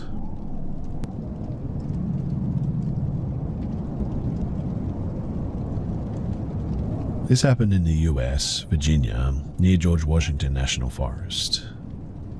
It started off as a normal night, driving around back roads, blasting music, just hanging out and catching up with a friend when we pulled up to a sharp turn, and as soon as we started slowing down, I noticed something standing behind a tree at the turn. Its eyes were green and glowing, but when the lights from the car illuminated the tree, the figure stayed completely black, its eyes being the only thing glowing. Almost like the way light hits an object and is supposed to bounce off didn't work on its body. It was just like the light gets pulled into this darkness and not skin, like Vantablack but alive. At first, I honestly thought that it was a deer and I was misseeing things, but this is a gravel road where the tree line starts almost at the edge of the gravel, and when we got closer, I noticed this thing was tall. I'm not sure if it had antlers or if it was just the branches without leaves, but I'm 6'2", and this thing was as tall as me at least, probably even taller. I didn't say a thing because, quite honestly, I thought that I was hallucinating or something. And well, my friend took the turn slow because it was basically a right angle and then stopped. When she stopped in the middle of the road, she turned the music off and asked, "Did you see that?" I said, "Yeah, I thought it was a deer at first, but it looked way too big to be one." She said that she was thinking something similar. So she started looking for her flashlight, while I grabbed the baseball bat from the back seat. We got out, and it had to have been at most 2 minutes that passed since we stopped. We walked to the same tree that we thought that we saw this thing, and we didn't see anyone or anything. We looked around for quite some time, but there was nothing. The tree that it was behind was quite small though. I mean, if you were a pretty big guy, it would barely cover your shoulders, if you were trying to hide behind it, that is. And for sure it would not cover your belly, your nose, your butt, or anything like that if you were standing alongside of it. And well, at that, we got freaked out. We didn't hear anything like leaves rustling or sticks breaking from someone running, so we went back to the car and we left to go to our smoking spot for the night. It's basically just a pull-off down the side of some gravel road, but a little ways down where no one can see you. We got out of the car and I started drinking again, and then we heard what sounded like coyote howls and leaves rustling around us. So, being dumb 20-year-olds, we just opened the doors from the car and turned the music on full blast to try and scare them away. I went to pee at the front of the car, and when the music started blasting, we started dancing together in front of the headlights. We laughed about the fact that we were dancing right where I had peed, and we had a pretty good time. But I must admit, the whole time it just felt like we were being watched by something. That feeling you get when somebody's staring at you was just always there. But I guess we really didn't care at the time. I drew a picture at work the next day and I sent it to her, and she said it kinda does look like what she saw, but that she didn't want to talk about it anymore. I still don't know what it was, but I'm glad that she was sober because I thought that I was just seeing things. She still lives near where this happened and says that she hasn't seen it again, but later on in the winter, we went sledding at night. We work night shifts, so she usually does random stuff in the dead of the night, near her house, and when we were walking down a trail to get to a bigger hill, we heard loud bangs like a door being slammed open and shut. There was a full moon that night with snow on the ground, so you could still see pretty well at night, and there was a house on the top of the hill I noticed when I looked up. So I asked her if she thinks that her neighbors are mad, and well, then she told me that her neighbor had died recently, and that no one lives in that house now. We walked back to her place eventually, and we just kept sledding there instead. No feelings of being watched that time, but it was kind of weird to know that somebody had died in that house and we had seen whatever we saw that night not long ago.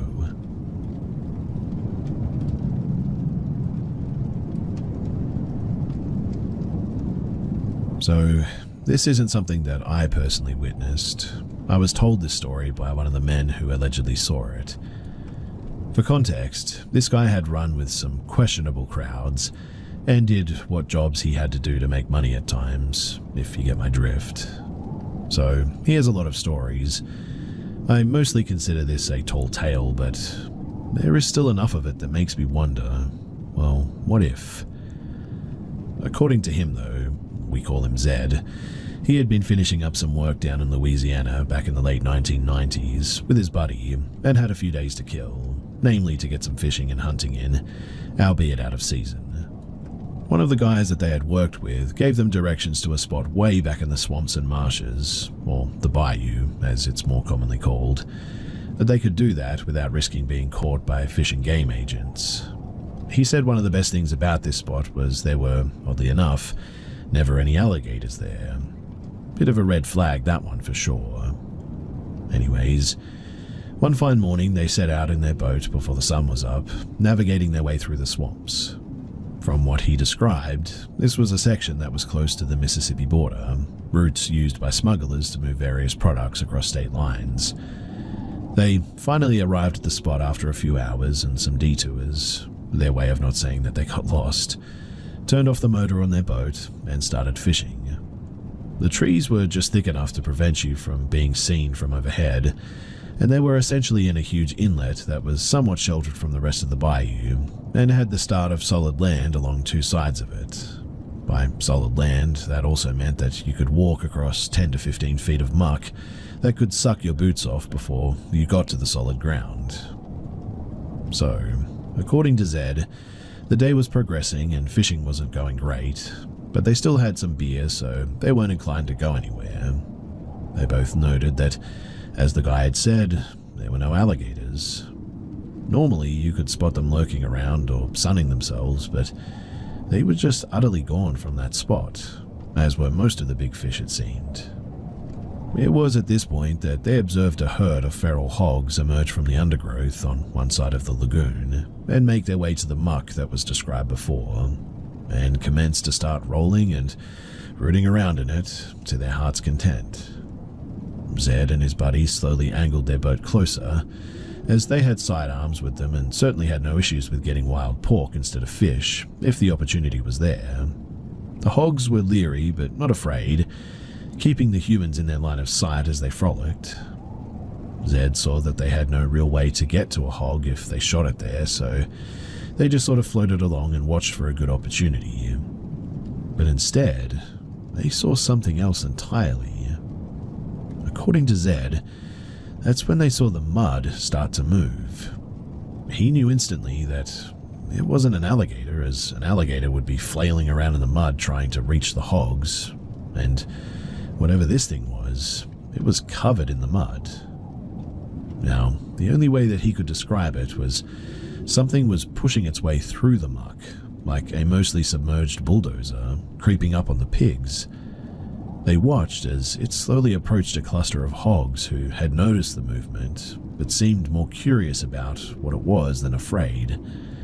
One of them, a pig that Zed esteemed was between 150 to 175 pounds, was the furthest out in the muck and made the mistake of attempting to sniff at whatever the intruder was. Zed said that quicker than they could react, something lunged out from the muck and was suddenly attached to the pig's head and face. As the pig thrashed and tried to jump back, letting out the most blood-curdling scream that they'd ever heard, the thing was hauled partially out of the muck and came into better view. Zed realized quickly that it seemed to be an alligator snapping turtle of proportions that he had never ever heard of. I mean, he's seen the one that they keep at the Bass Pro Shop that got big enough that it cracked the tank and had to get a new one, and he said that it was like comparing a chihuahua to a pit bull. It was still partially obscured by the muck that was covering it, but Zed swore that its shell had to be at least the size of the hood from a Volkswagen Beetle. He was an extreme car enthusiast, so he knew his vehicles. His best guess on its weight was it was well over 500 pounds, and was now backing up into the deeper water, dragging the pig with it. Zed said, from what they could see, the turtle's head was so big that it was able to fit its jaw partially around the pig's skull, and its beak was now essentially acting as a meat hook. Apparently, it was about a 30-second fight to drag the pig out of the lagoon, but Zed said that it was clear that the pig just never had a chance. The turtle dragged it out into the water, and the pig made one last desperate attempt to break free. Apparently, too, hearing something scream underwater one last time is as unnerving as you'd imagine, and Hollywood really doesn't get the sound right. It then just went absolutely quiet after that. According to Zed, he and his buddy sat there for a minute processing what they had just seen, and except for the froth on top of the water and stirred up mud, there was no sign anything had just happened. The other hogs had obviously fled as soon as their comrade was attacked, and except for some bugs, it was almost completely silent. They couldn't say why, but Zed said that they booked it out of there at that point, that something was off and it just felt wrong to be there. And I mean, it wasn't like they could go to Fish and Game and describe what they saw, but they did fill in their acquaintance on why there were no alligators in that area. As far as Zed knew, nobody else had ever seen this colossal turtle before and came forward to talk about it at least. But Zed said that it was big enough that if it caught a person unawares, it could easily overpower and kill a human the same way that it did that pig. Or perhaps if you had a body, this would be a great place to get rid of it. Again, this is how the story was told to me. It's not my story, and I'm inclined to mostly believe that it's a tall tale, or an exaggerated one at least. But it does highlight that you don't need something as fanciful as a skunk ape or a Bigfoot to be nervous about what might be lurking just out of sight.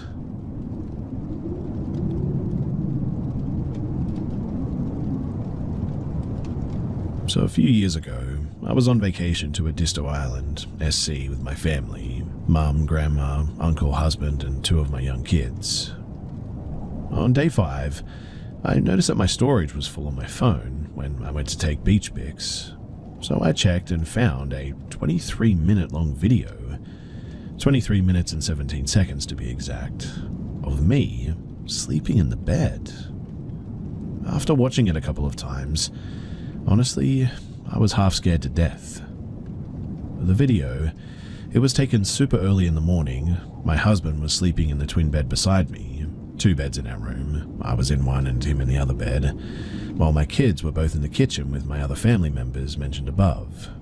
In the video, you can hear the voices of all of my family members in the distance, kind of being loud, but you can tell that they're definitely in a different room. The video zooms in on my hair for a long time, and at the angle that it had to be to film me.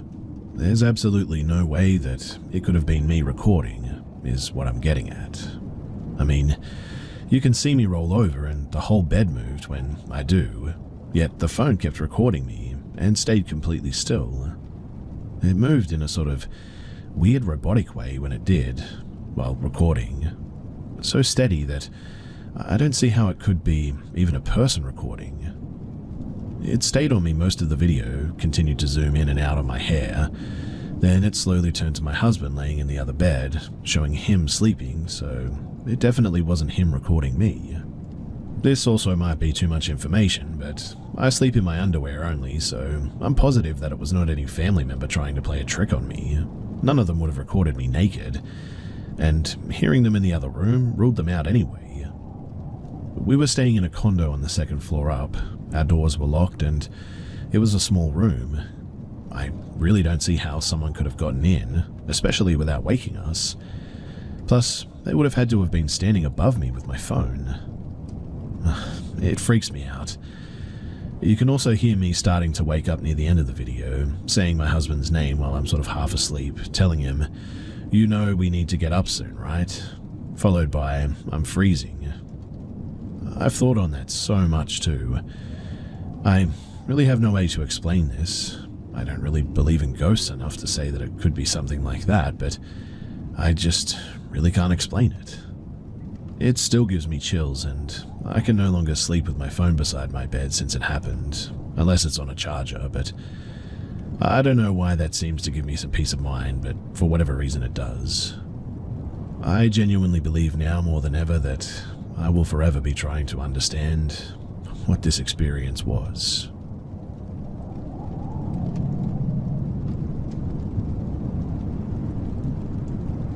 I don't really know what information to give here, but for some background knowledge, I'm 17, male. The friend that I'm about to mention is also 17 and male, and his name is Chuck. So I fully believe in the paranormal, and I've had my fair share of encounters with spirits, but there's a specific, entity, I guess you would call it, that I've seen throughout the past 3 years, I want to say. It's like a misshaped person with greyish skin and a kind of big round head with not much facial details, human eyes and not much of a nose, as well as kind of sort of an imprint of a mouth, I guess you could say. This thing has long weird fingers though, and most of the time I see it kind of peeking around corners or through doorways. What's kind of the worst part about this though is that it looks kind of flat almost. Like, it looks sort of 2D, but still real obviously. I live in the upper part of a duplex with just my mum, and one night after she left for work, I swear that this thing was looking around the corner from where the stairs in my house are. They go from my doorway at ground level all the way up to an open doorway leading into a hallway, and there's curtains hung over this doorway. And so this thing has its hands on the wall peering around into the living room where I'm sitting directly in front of it, but about 10 feet away from it on the couch. And it just sort of sits there for a moment before pulling back and disappearing. I was frozen, and eventually I went to look at the stairs and there was nothing. The day after that, I went to go and get some soup with Chuck at this popular sandwich place at the kind of halfway point between our houses, and then we went back to his house, and he brought up how he saw the exact same entity that I keep seeing, peeking out from his bathroom door right into his bedroom. He described the thing exactly how I would have described it, and obviously we both got freaked out by this. Mind you, I had never mentioned this to anyone before, so there was no way that he knew about it. I didn't ask how long he'd been seeing this thing, though I assumed that it had been a while. Neither of us knew what it was or why we see it, and quite honestly, we don't even know what to look up, which is why I'm here, because what the heck, right? I asked my mum if she's ever seen that kind of thing, and she said no, not at all, and so if anyone knows even a little bit about what we keep seeing, please do tell me, because I'd really like to try and figure out exactly what this thing is.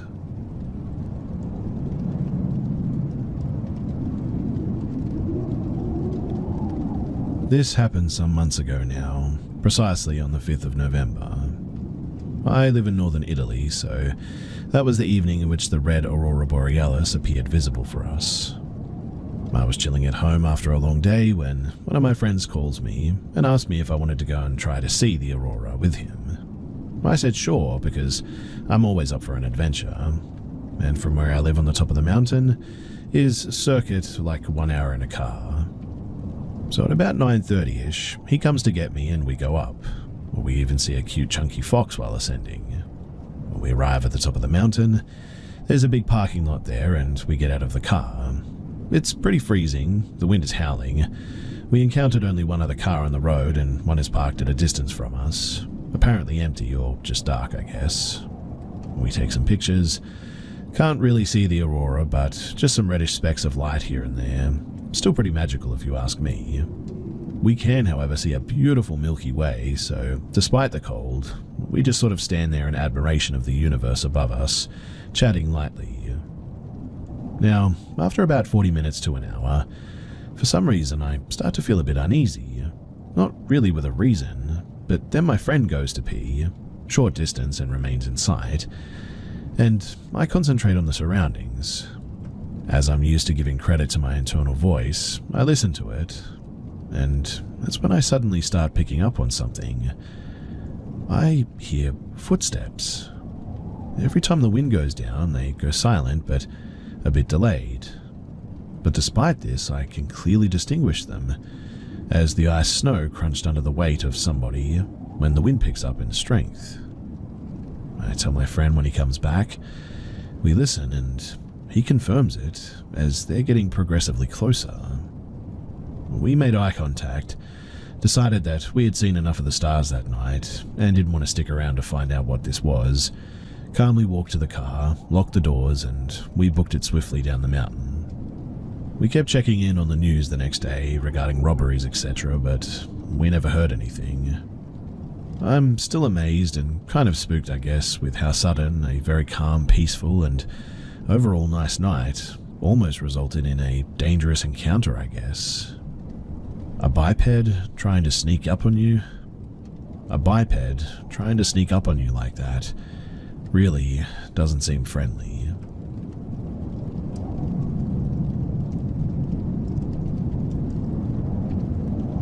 Back when I was about 7 years old, I was taking a walk through the woods with my parents. If I remember correctly, we came across a diner or restaurant of some sort. I can't really tell why, but I recall that I was walking ahead and just exploring the forest surrounding the restaurant a bit. All of a sudden, I realized that a few feet away, there was an elderly-looking woman standing close to a path that would lead deeper into the woods. She was wearing a black cloak with a hood on her head, holding a walking stick in one of her hands. I somehow felt, drawn to her and began slowly approaching her. I would even go as far as to say that she was actually waving her hand at me and luring me in, so to speak. The woman was very tranquil and didn't speak too much, but she wanted to give me something out of a bag that she was carrying with her. As soon as I reached out to her hand, my parents did catch up to me and were yelling at me to stay away from her. It felt like I was pulled out of a dream, though, a trance-like state when I heard my mother's voice. I turned to my parents, turned back to the elderly woman who was smiling, and now slowly making her way into the forest, and turned back to my parents again. For one last time, I was trying to catch a glimpse of the woman, but to my surprise, she was gone, as if she vanished completely in thin air or ran into the woods pedal to the metal. In either sense, it was weird. Of course, I was young and could be reading way too much into it, but I am wondering if anyone has experienced something similar before.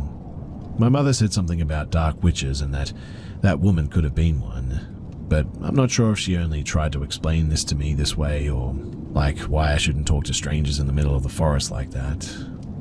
But anyway, what do you guys all think about this? Was there something more to this, or was it just a creepy old woman?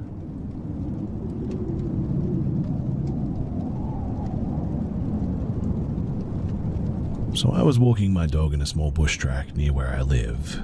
Keep in mind too that I live in a country with no natural predators, that are any kind of threat, that is. The most dangerous animal in our country is probably domesticated dogs. It was enjoyable as usual though. My dog is incredibly protective, but she's pretty chill otherwise. The sun was shining, birds were tweeting, and there's a small stream that runs down to a small dam in the middle of the forest here.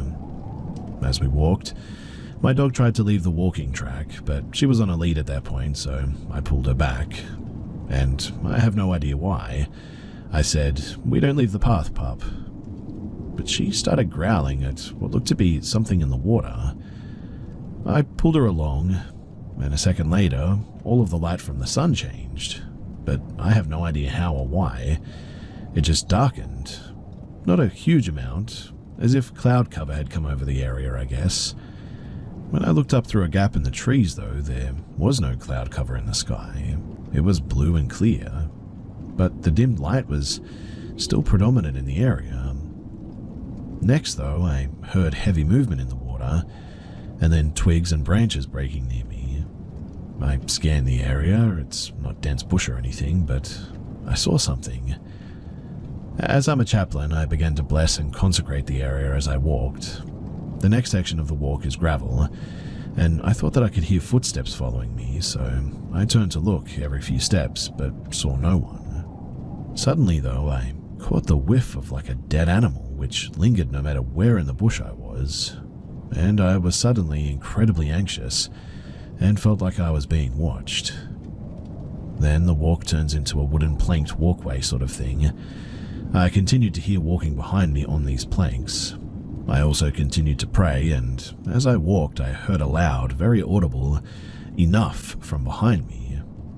At that, I instantly spun and did a small Latin spiritual condemnation that I know, and then I continued walking. I went to do a second round of the track, and at the entrance or exit, my dog started behaving incredibly strangely. She bit the lead and tugged on it to try and pull me up the stairs at the exit. She tugged and tugged, but I pulled her along and did a second round of the route while continuing to bless. She was randomly growling behind us and into the bush as well, but I could never seem to see whatever it was. The first time I just caught a glimpse of whatever this thing was, but now there was just nothing there. Again, we don't have stalker predators here that are kind of big or threatening in our country at all. On this second round, the darkened light continued, and I saw the movement of something in the water that looked very large. The problem being that this was a dam far away from the shore, and we don't have any large river creatures where I'm from. Again, I condemned it, and again it sounded like I was being followed the whole way around again. When I walked out of the bush, though, the light seemed to normalize, along with my dog. Now, I know a lot of this could possibly be explained mundanely, but it just has never sat right with me. The whole thing was a really weird experience, and something that I have a lot of trouble with now. I hope it's dealt with after the blessing, but I did have a feeling that whatever it was followed me to my car. I suppose that all I can do now is just wait and see.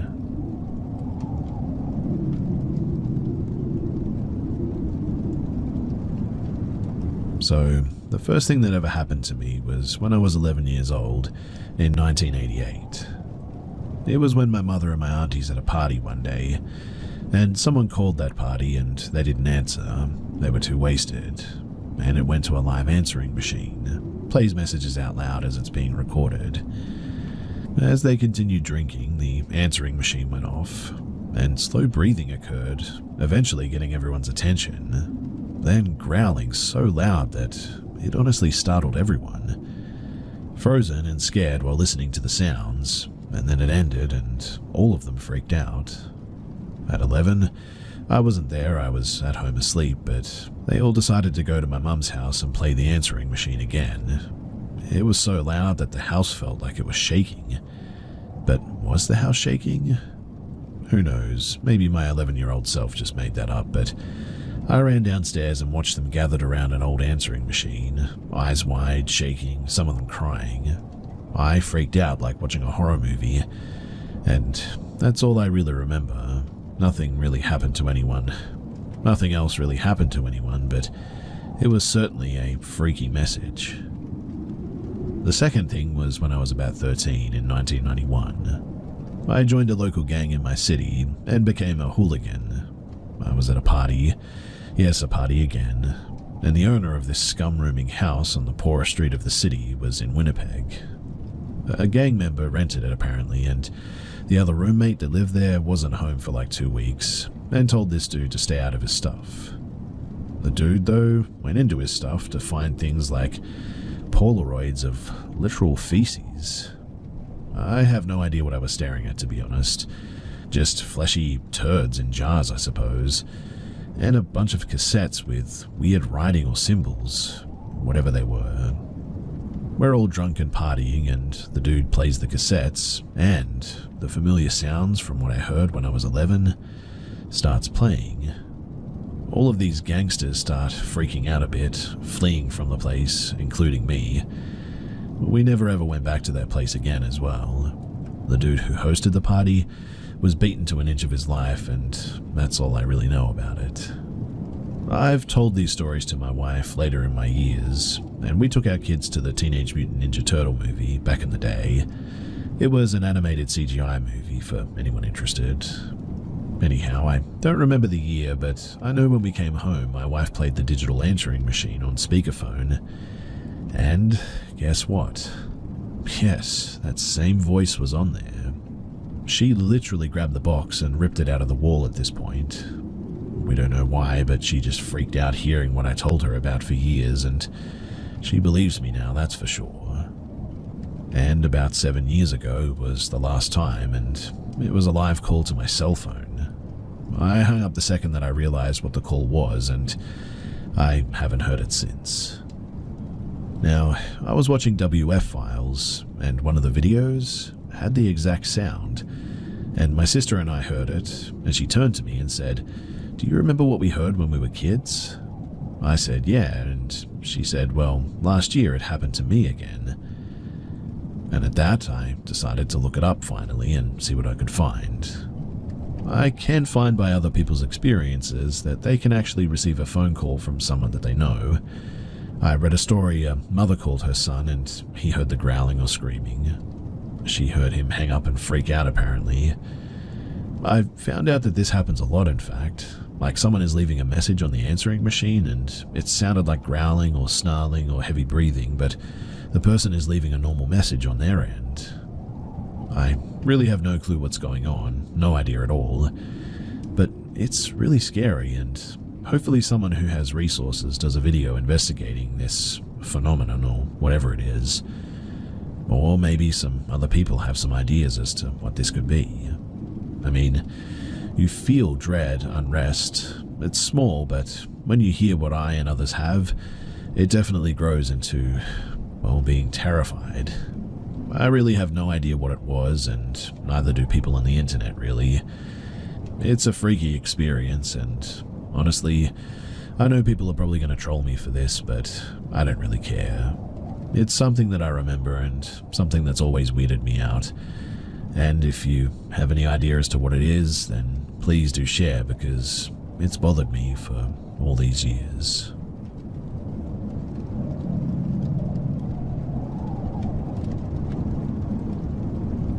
I I really don't know exactly where to start with this, but years after this incident, I had a flashback with all the details while talking to my girlfriend on the phone and telling each other our memories. This happened at the beginning of 2023 though. I, a male, 22 at the time, was working as a terminal attendant at one of the biggest airports in Europe. My job description was mostly to give directions to arriving and departing passengers in this airport, as a big city as it was, to solve their problems, to solve visa and passport related problems, stuff like this. Now, for some reasons I can't tell you exactly which airport it is, but you can probably guess from the details that I'll give. Since the airport is actually really huge and in a very key location, it is one of the transfer points for passengers coming and going from Asia, Africa, Europe, and America. So it was in the nature of my job to encounter very strange types of people and events. I was working 12-hour shifts at this point, some days at night and some days during the day, and the area that I was working in was determined by daily assignments. This incident happened during my 12th-hour night shift on the transfer floor for the airport, the common point where international passengers wait for passport control before picking up their luggage, and where the passengers of all incoming international flights flow. Actually, when we work, we're supposed to wait at the fixed point when passengers don't specifically call for us, but it was like 3 o'clock at night, and since flights and passenger traffic slow down at that time of night, I decided to patrol around a bit. I left my station and went to the gate of the only arrival flight at that time of night. I decided to wait there in case passengers needed help when the gate opened. After a while, the plane pulled up to the gate. The gate opened, and a lot of normal-looking people walked out of the gate and into the transfer center. All except that woman. That strange-looking woman who, honestly, made me feel cursed by the cold January air. She was a brunette in her late 20s, covered in dirt and torn clothes. Her hair was missing in some places, and the hair that was there was rather unkempt and I think a bit burnt as well. When she saw me in my uniform, with unusually large pupils, she walked up to me, looked scared and confused. "Excuse me, do you work here? I need help." Of course you need help. I wanted to take her arm because she was having trouble walking, but the smell emanating from her, don't judge, it wasn't a normal sweat smell, but it smelled like she was already dead, made my nose hurt, and I immediately abandoned the idea. I sat her down on a seat reserved for passengers, and I stood opposite her and asked her in a calm voice how I could help her. "I had a very bad experience. That's why I'm running away from there. I haven't eaten for days, and I think that there was something in the water they gave me on the plane. Since I drank it, I don't feel well, and my mind is all fuzzy." I didn't find what she was saying convincing. I thought that she was in some kind of mental breakdown because her gestures and intonations when she spoke were very strange. But I was also familiar with the aviation rules, and I knew that something like this should be reported immediately to the police. When I told her this, she did not like the idea, and she stood up and shook me by the shoulders and shouted, "No police, never the police." Dude, she started laughing too, looking up at the ceiling like there was something up there. The woman was making strange gestures with her hands, but her cheerful demeanor was broken by a sudden burst of crying. "No police, they won't like it." "You mean they? The police? But that's their job. Who said anything about the cops? I'm talking about the people who did this to me." As she said this, she lifted up the burnt hair that had fallen on her forehead, and I saw one of the strangest things that I've ever seen. Look, I've seen a lot of strange tattoos because of the environment that I studied and lived in, but this was different. Right in the center of her forehead was a tattoo that looked like the barcodes on the products in the grocery store with some numbers underneath. At first, I thought it was just a strange fashion sense or maybe something for aesthetic purposes, but her strange behavior in some documentaries that I had seen made me think that it was probably used by, well, human traffickers to mark people so that they could be easily identified and caught when they escaped.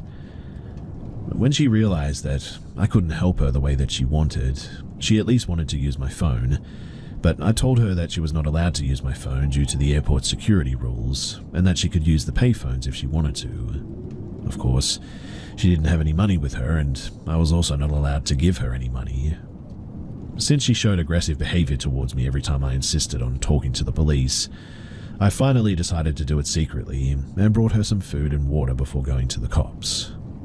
When I arrived at the police station, on the transfer floor, the policemen were taking advantage of the calm of the night to just rest, and when I told them what had happened to me and pointed to the woman, they told me that she was just one of the refugees coming into our country. My country hosts so many illegal immigrants and refugees that it is normal for them to think like that, and that she was acting like that because she wanted us to let her enter illegally. They didn't take it very seriously, in other words, and unfortunately, I just had to leave without any solution. When I went back to the woman, I realized that she had not touched the food and water that I had brought her, and repeatedly refused to consume them with fear in her eyes. I decided to have a conversation with the woman, so as not to be too judgmental. When I asked her her name, she gave me a very strange answer that I'd never heard before. It was like a name from some ancient language, and even now I don't remember exactly what she said. When I asked her where she came from and where she was going, she said that she didn't know. To get this information, I took her passport and her boarding pass from her hand.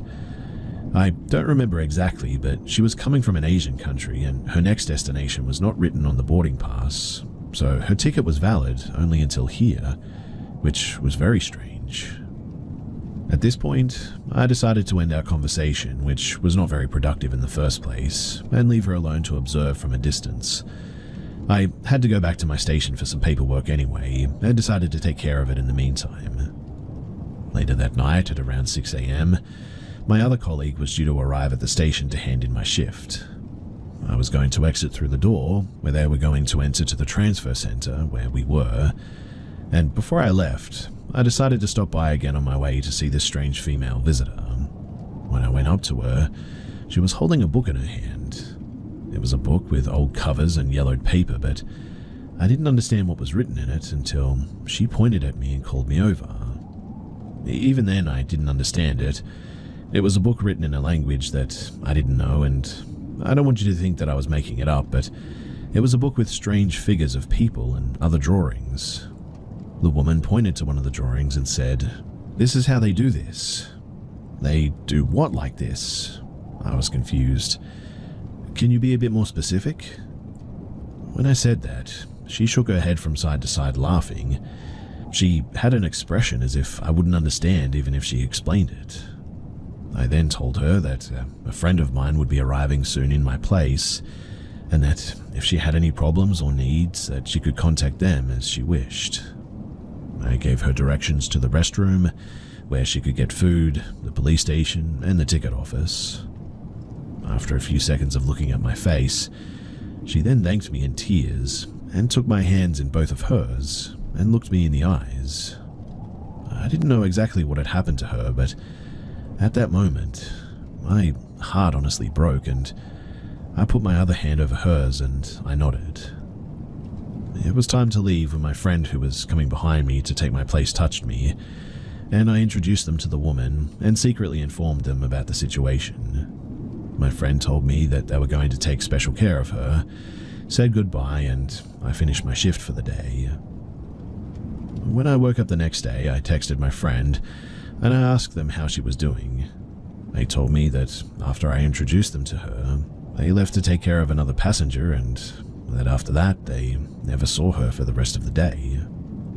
They said that when they asked the passport police and ticket officers, that they told them that they were busy enough as it was, and that they didn't pay that much attention to people and brushed him off again. I never did see this woman on my next shift, and I never heard from her again. But the whole situation, it still gives me the goosebumps when I remember it. I would be interested in your thoughts about the incident, though. If there's anything that I missed, or if you want to ask any questions, then please do, because I want to know what this was all about, and I really want to know if she's okay.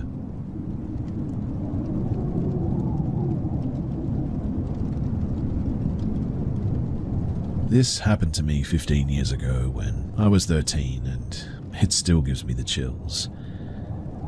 For context, I grew up on a cattle ranch in the middle of the Great Plains in the US, a very remote area, and our house was right in the middle of pastures, where our cattle lived about 5 miles down a gravel road from a 2-lane blacktop. The closest neighbor was at least 2 miles away, another rancher. The closest gas station, about 17. In short, we were a long ways from anywhere, and it's a very independent lifestyle for sure. When live cattle get bought or sold in areas like that, they are transferred by semi-trucks with these huge trailers. Some of you may have even seen one sometime.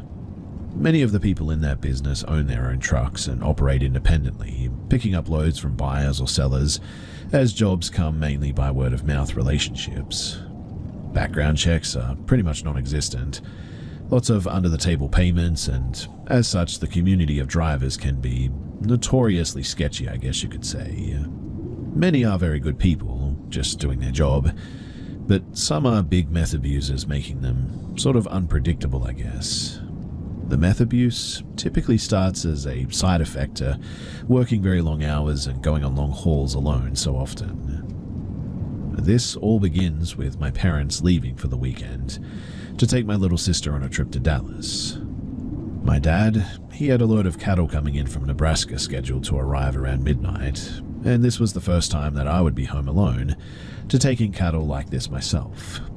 The process is simple enough. I mean, they just back into a load chute and drop off the cattle while the receiver counts them and signs a slip confirming that they all arrived. So I wasn't too worried. I had been around my dad doing it many times anyway.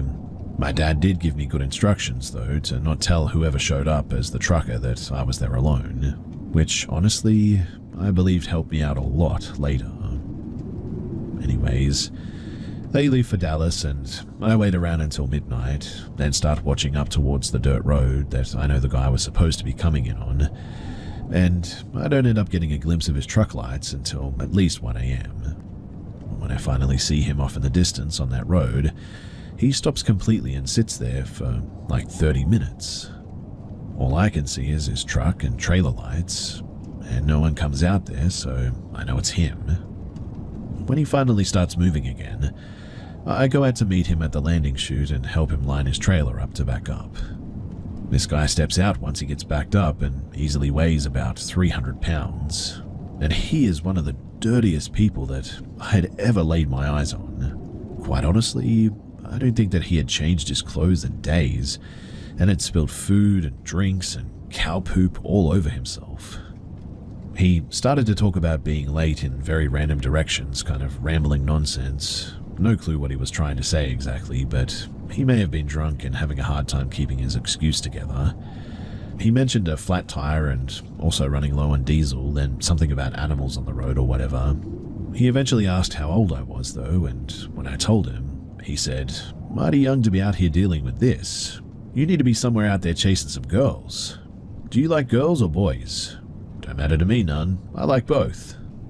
And I was thinking, what the heck? But told him definitely women. Growing up around a lot of blue-collar guys, I wasn't a stranger to raunchy talk, but this was one of the crazier things anyone had ever directed towards me. He then went into an absolute unhinged story about chasing women when he was young back in Missouri, apparently. And the gist of it was that he'd been hooking up with a girl that he met at a bowling alley for months at one point until one day he went to his family reunion and she was there, apparently. Turns out that they were second cousins. But that didn't bother us none. We kept doing it for another year. I've hardly said a thing at this point, and he'd been talking to me for at least 20 minutes. Once he gave me a gap, I said, "Hey, we should probably unload these, yeah?"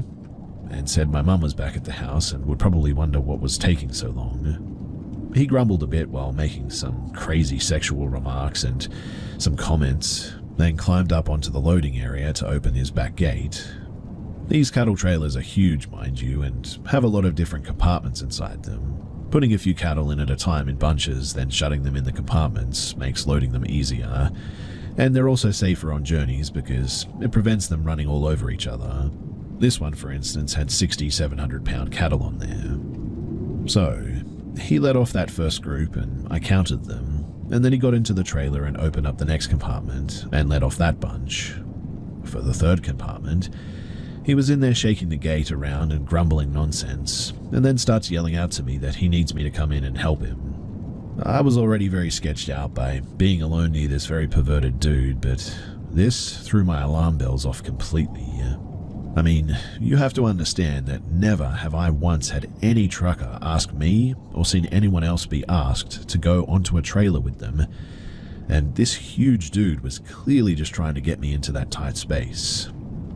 I told him that I needed to stay outside to count, and then he shook it a bit more and tried to get me to come in there again, said that he really needed a hand. I told him that I'm not getting in the trailer with him, and he needed to figure it out. After a lot more back and forth with this, he finally opened the gate. Those came off and had 2 more compartments left that he tried the same routine with both of them. I just kept saying, no way, man, but honestly, I was freaking out a bit. By the time that we finally had all of the cattle off, he was in a much less happy mood and started calling me all sorts of names for not helping him. He then tried to get next to me to jump into his truck to grab the paperwork that I needed to sign from his glove box, and I again had to bicker with him about grabbing it himself, as I was not turning my back on this guy for even a moment. He eventually caved, got the paper, I signed it and told him to head out, and I was going home. I ran back over to the house, which was like 100 yards away, and I watched him from the front window sit out there for an hour, as I didn't want to go to sleep until I knew that he had left. Finally, though, he pulled off, and by that time I went to sleep. It was around 4 a.m. What should have been a 20-minute interaction turned into a super creepy attempted who knows what by some deliverance-type trucker, and I am so glad that I never, ever thought about getting into that trailer.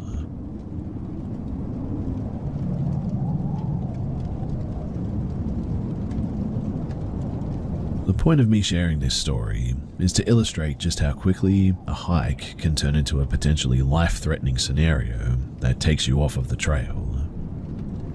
So back during COVID, a friend of mine who was an experienced backpacker invited me to go on a 3-day hike with him in Bankhead National Forest, Alabama. I had never really hiked before and had no equipment, but he told me exactly what I needed, and we went to REI to buy equipment. I bought about $600 worth of stuff, including a backpack, camel pack, hammock, tarp, emergency equipment, rations, etc. Now, before we left, we weighed our packs and we both had about 40 pounds of gear, which he said was a little on the heavier side but safer.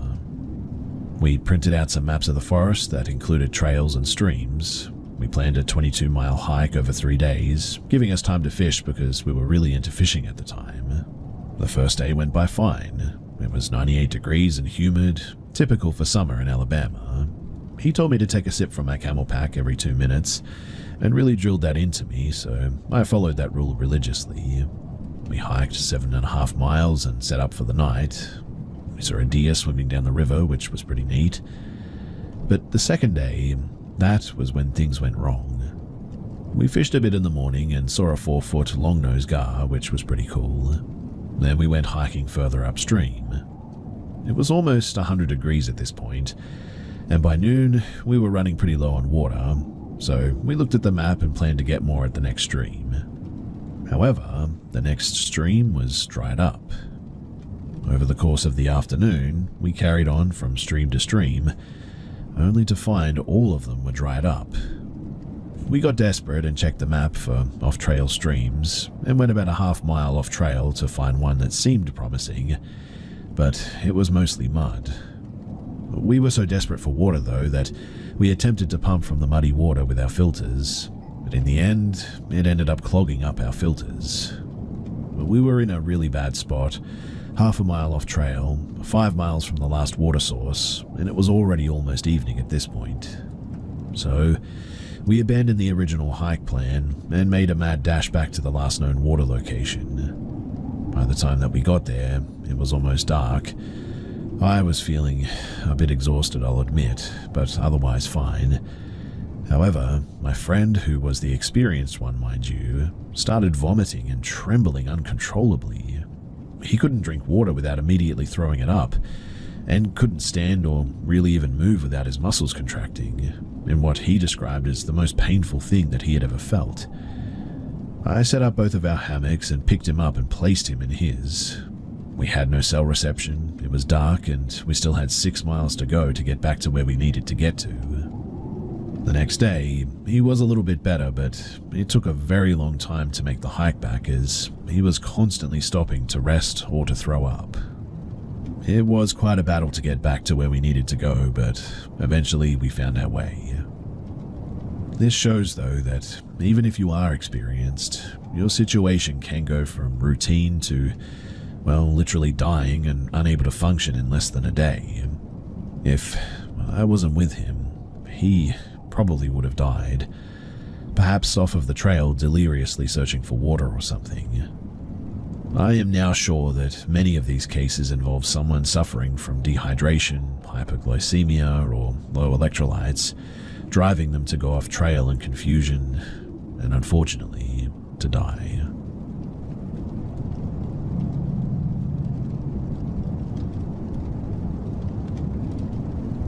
I have always been a staunch atheist and not a believer in the paranormal at all, but I saw something in Albania, and I cannot get it out of my head. I would like to start this off with a bit of a history lesson too. So, during the Second World War, Albania was occupied by the Nazis. After the Second World War, Albania decided that the best way to fend off fascism in the future was to become a communist and isolationist country. They closed their borders in 1946 and declared themselves the world's first atheist nation in 1967. Religion was outlawed in 1967, and religious buildings were repurposed or destroyed. Previously, Albania was a mix of primarily Catholicism and Islam, and just because it was not legal does not mean a person will stop practicing their faith, right? Catholics were seen as a special threat due to a perceived loyalty to the Holy See over the state. Shkoda, a city in northern Albania, housed a prison that held and tortured practitioners of Catholicism. Many people died there too, and they refused to give up fellow practitioners under extreme forms of torture. Now, this prison is a part of the museum called the Site of Witness and Memory. The first part details the events leading up to and following the outlawing of religion by Enver Hoxha, and the second part, well, that details what went on in the prison. At the end, you are permitted to walk into the prison and its cells, and on the bottom floor, some cells display prominent people who were held there and resistance in the face of a concentration camp. Others display anti-religious propaganda, and some tell stories of camp conditions and how information was shared throughout the camp. Most of the cells are empty, but you can walk inside of them. Each measure about 5 feet by 5 feet, and the last room is much larger. It is where the inmates were brought for questioning. The original desk, typewriter, and telephone are all still there, as well as a chair where the inmates would have sat. Now, there is a second story to the prison, and I went upstairs to check it out. But all of the cells were empty, and to be sure I didn't miss anything, I poked my head into each one as I made my way down the hallway. Once I was sure the cells were empty, I began to walk back to go downstairs, when, out of the corner of my eye, in one of the cells, I swear to you that I catch a black figure. I caught a surprising amount of detail for only catching a glance, but it was about 5'6", emaciated, and was standing head against the corner, hands on its face and facing away from me. Pure black and with shadows spreading out away from it.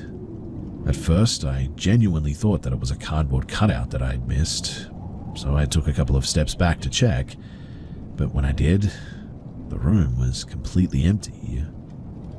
I was also overtaken by a sudden sense of what I can only describe as pure fear. I wasn't in any danger, I guess, but I don't think that I was ever that scared before. In fact, I ran out of that museum. I'm sure I got a couple of odd looks from security and other attendees, but quite honestly, I really didn't care at that point. And ever since then, I just have not been able to shake what I saw. I don't think I believe in the paranormal, but I also just have no explanation as to what I saw. It looked and it felt very real.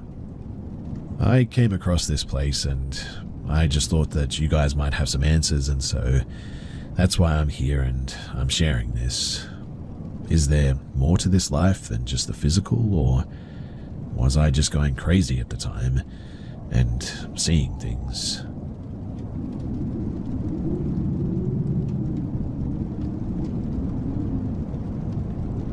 So, I was trying to sleep in my dorm the other night, but for some reason I just couldn't. Then out of nowhere, I felt movement from underneath me, so distinct that I honestly thought that it was my pet snake. I put my flashlight on and saw that she was in her tank, so I laid back down and closed my eyes, still fully awake and now a bit uneasy. Mind you, because I've been asked about this, I was completely sober, no weed, alcohol, or anything. But then, my door, that was completely shut, opened on its own. I have 3 roommates, but one was at her boyfriend's, and I heard the other 2 talking faintly and far away in the living room. And then, after a few seconds, some kind of force smacked me in the left eye, and I see a flash of white. I get up, arm in the air, ready to start swinging, and the door instantly closes. Doesn't slam, but definitely closes. I turn the flashlight on, radically swinging it around, looking for anything, but nobody's in the room and there's really nothing there. I get up and immediately open the door and hear my roommates again from the back of the apartment in the living room, maybe 15 steps away. I didn't hear running, walking, breaking, nothing. I asked them if someone came into my room and smacked me, and they both said no. I explained what happened, and they both said that they heard the door open and close, but neither went into my room. I believe that they didn't touch me because, 1, I didn't see or hear anyone come in, and admittedly my room was messy, so in the dark I would have heard them step on a thing or 2 before getting to the bed. And 2, it's incredibly out of character of them if they did. We're friends, but roommates nonetheless, and we won't go into each other's rooms if the doors are closed. And we especially don't hit or smack each other, nor was I or anyone in a fight or bad place with each other at this point. I'm freaked out, I won't lie, and I guess I'm looking for a rational explanation for what this is, because the alternative, well, that scares me.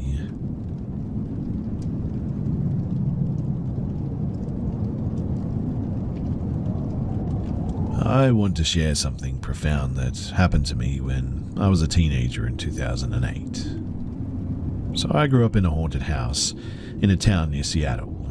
The houses of my suburb, they were surrounded by evergreens and large rhododendrons, which made each home seem private and secretive. Another day I'll share some more experiences. Spooky stuff happened to me all the time, but never to any of my family members. I saw shadow people, astrally projected, but cannot anymore, sadly. Had an imaginary friend who manifested to me as real as any other person. I also had a terrifying year where a demon tormented me.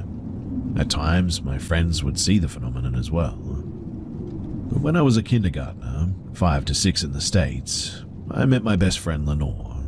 We instantly became friends till the end. Thick as thieves, we were each other's rocks until the age of 16. Lenore, she suffered from severe depression and also thoughts of self-deletion, despite being a straight-A student. Artistically and musically, she was very talented, and she was popular. Not to mention she was absolutely gorgeous. Her family was comfortable with multiple vacations per year, some of which I was invited to. It just really goes to show that mental illness can strike anyone from any background. But she had witnessed some of the spooky stuff that went down at my house, as she was there frequently. My mum was closer to her than her own as well. My home was a short walk from our high school and tucked away in a quiet cul-de-sac. Therefore, it was a frequent hangout spot for my friends, especially since my mum was mellow and welcoming. Now, one day in June, I was walking to my house with Lenore after school got out at around 2 p.m. The weather was sunny, warm and clear, quiet, beautiful and unassuming. As we walked side by side down a long street, Lenore suddenly stopped in her tracks. I looked over at her, and her face was blanched white, eyes wide open and her mouth agape in an O shape. She was staring in shock down the street at something. I followed her gaze to look at the crossroads about maybe a half a block away, and at a light pole stood a peculiar figure, dressed in a black tuxedo, black top hat, cane and cape. There was a tall man standing there. When my eyes found him, he flourished his cape, tipped his hat, bowed, and then disappeared as if he had winked out of existence. Lenore looked at me flabbergasted. We both agreed that we had seen the figure. And the next 3 nights, I dreamt of that gentleman. He appeared to me in the darkness next to a gondola. I was told that he would take me to the other side if I would just pay the price. Each night I pleaded with him, saying that I needed to live. He was never pushy, though. He never scared me. He was calm, quiet, and seemed understanding. He just said that he would offer his services if I ever needed them after telling him no. On the 4th day, though, Lenore, well, unfortunately, she ended her life. I never dreamt of the gentleman again after that, and I've always wondered if he visited her the same way that he came to me. Was his offer too much to handle for someone so deeply sad and scared? And has anyone else seen him? I was severely damaged by Lenore's untimely death. It took me years to claw my way out of a pit of despair that it brought me to. If you're ever in a similar position, then please do reach out if you're hurting to the point of wanting to end it all. Life is hard, everyone is struggling, but you are loved and you are important. Thanks for listening to this, and if you have any idea as to what that gentleman was, what he could have been, then please do share.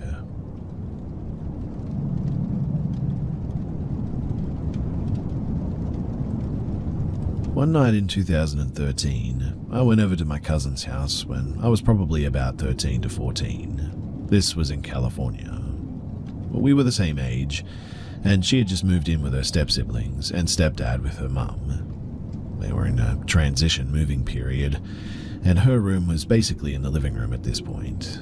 The only thing separating it was a curtain. It was weird, but not permanent. So me, her, Sav, and our other cousin Trinity were all at the kitchen table talking about, well, just random stories, I guess. The living room and kitchen were all open. Sav's room was about 10 feet away from where we were. My cousin Sav at that time period was going through it really bad mentally. She kept having really bad sleep paralysis of these grey-looking people with greasy black hair hugging her in her sleep and staring at her. I kept getting the feeling that she had something attached to her. I have always been really spiritual, along with most of the women in my family. When I would bring it up to her, she'd get mad at me, though, and tell me to just drop it. So I did.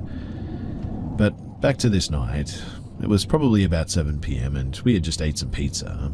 Me and Trinity, we were talking about whatever, and all of a sudden, all of the lights in the house shut off for probably 1 second and went back on.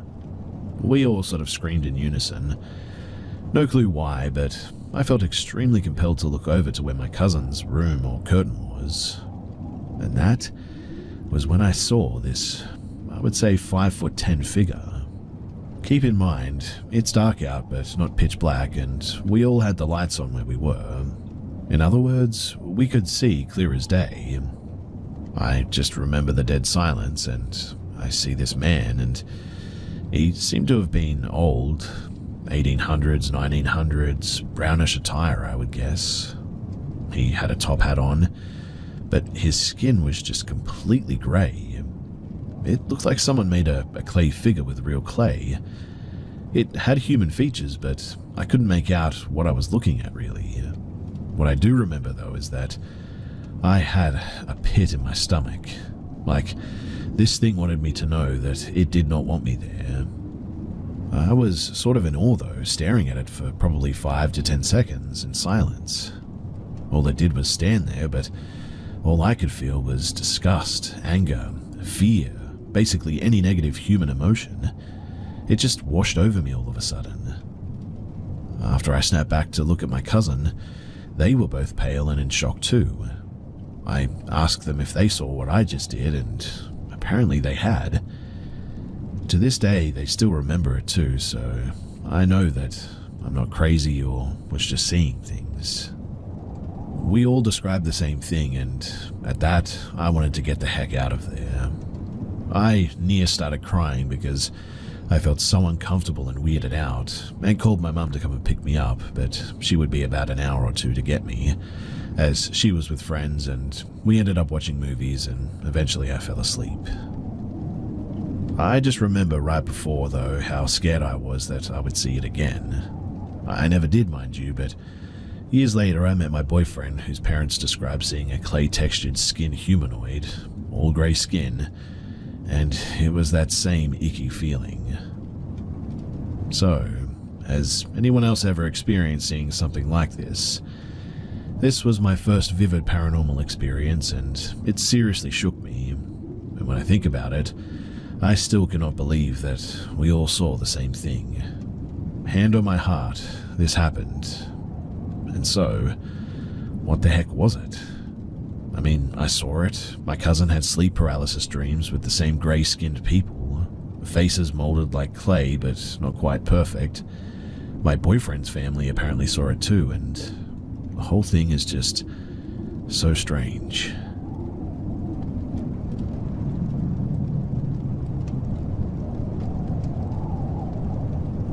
Me and my boyfriend live in an old building, a studio apartment, and before it was an apartment, it was a room in a mental institution. Crazy, I know. So, my dream started out that we moved into an apartment. Wasn't the same one that we lived in now, and we had a blessing or housewarming. When everything was over, my mum and my grandma stayed to put things away, such as gifts, pots, pans, etc. I picked up a box and turned my body and saw through a window, like through another building, was a lady looking straight at me. Now, this isn't the first time me seeing a creepy person in my dreams, but I was telling myself that she's not real, it's just a dream, so I turned away and calmed down. All in my dream, mind you. Trying to have a nice little dream, I guess. I eventually looked up again and saw her through another window. Keep in mind in my dream that the window wasn't on that wall. I made eye contact and she came at me full speed and just started choking me. I woke up eyes open, but for some reason I couldn't move, and still was seeing her directly on top of me and was just choking me. It was like I woke up and started coughing or choking on my saliva or something. According to my boyfriend, I looked like I was held against my will with my eyes rolled back, but my eyelids struggling to be open and I couldn't breathe. My boyfriend, obviously freaked out, started shaking me because, well, fun fact, when we started dating, I told him sometimes when I sleep, if I tap him continuously, which is the best that I can do when these things happen, is to shake me awake. And the first time that he shook me, she went away, but I just felt like my eyes were so heavy. My body was falling asleep, but my mind was telling myself to stay awake. Like, I was literally fighting myself to stay awake and not sleep. My eyes fully closed and I saw her again, and she just kept doing it continuously until my boyfriend eventually sat me up and shook me. I then told my mum what happened, and she full-on described how she looked from head to toe and told my boyfriend that I have a weak soul and that I'm an easy target, that I should sleep on the outside because that's an easy access. The bed is against the wall and outside, meaning I'm not sandwiched between him and the wall. Since then, my boyfriend always sleeps on the outside, thankfully, and weirdly enough, I haven't had any other incidences like this. I don't fully understand exactly what all this is, but all I know is that if it is sleep paralysis, then it is the weirdest form of it that I've ever heard about.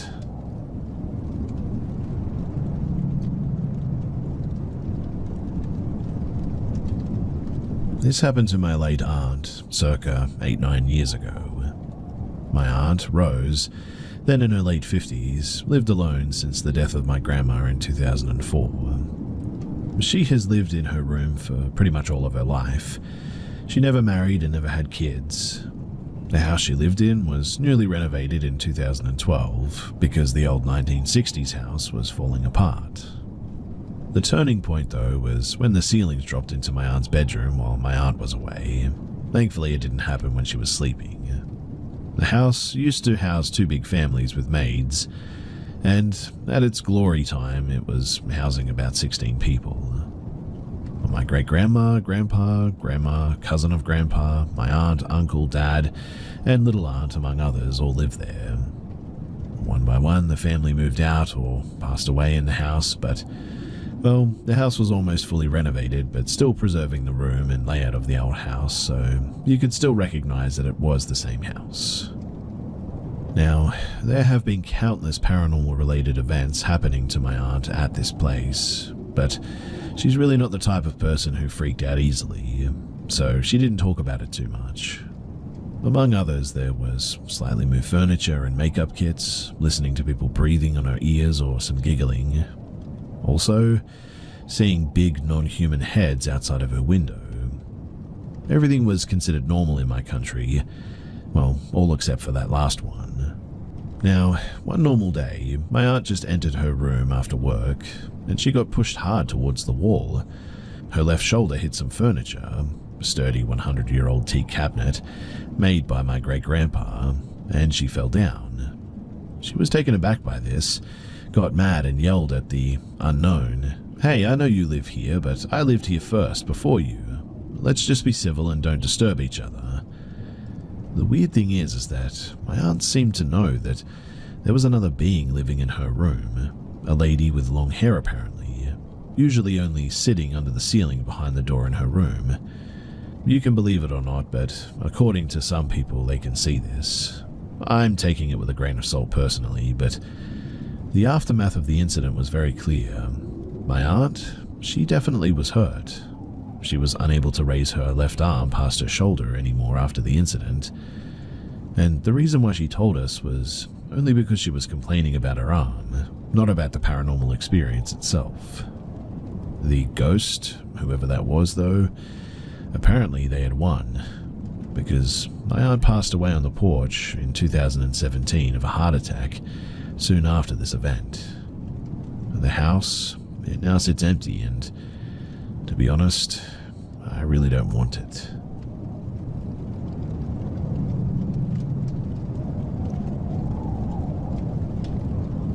This incident is one of a few that have truly stuck with me over the years. Although this took place in January of the previous year, it definitely keeps me awake at night.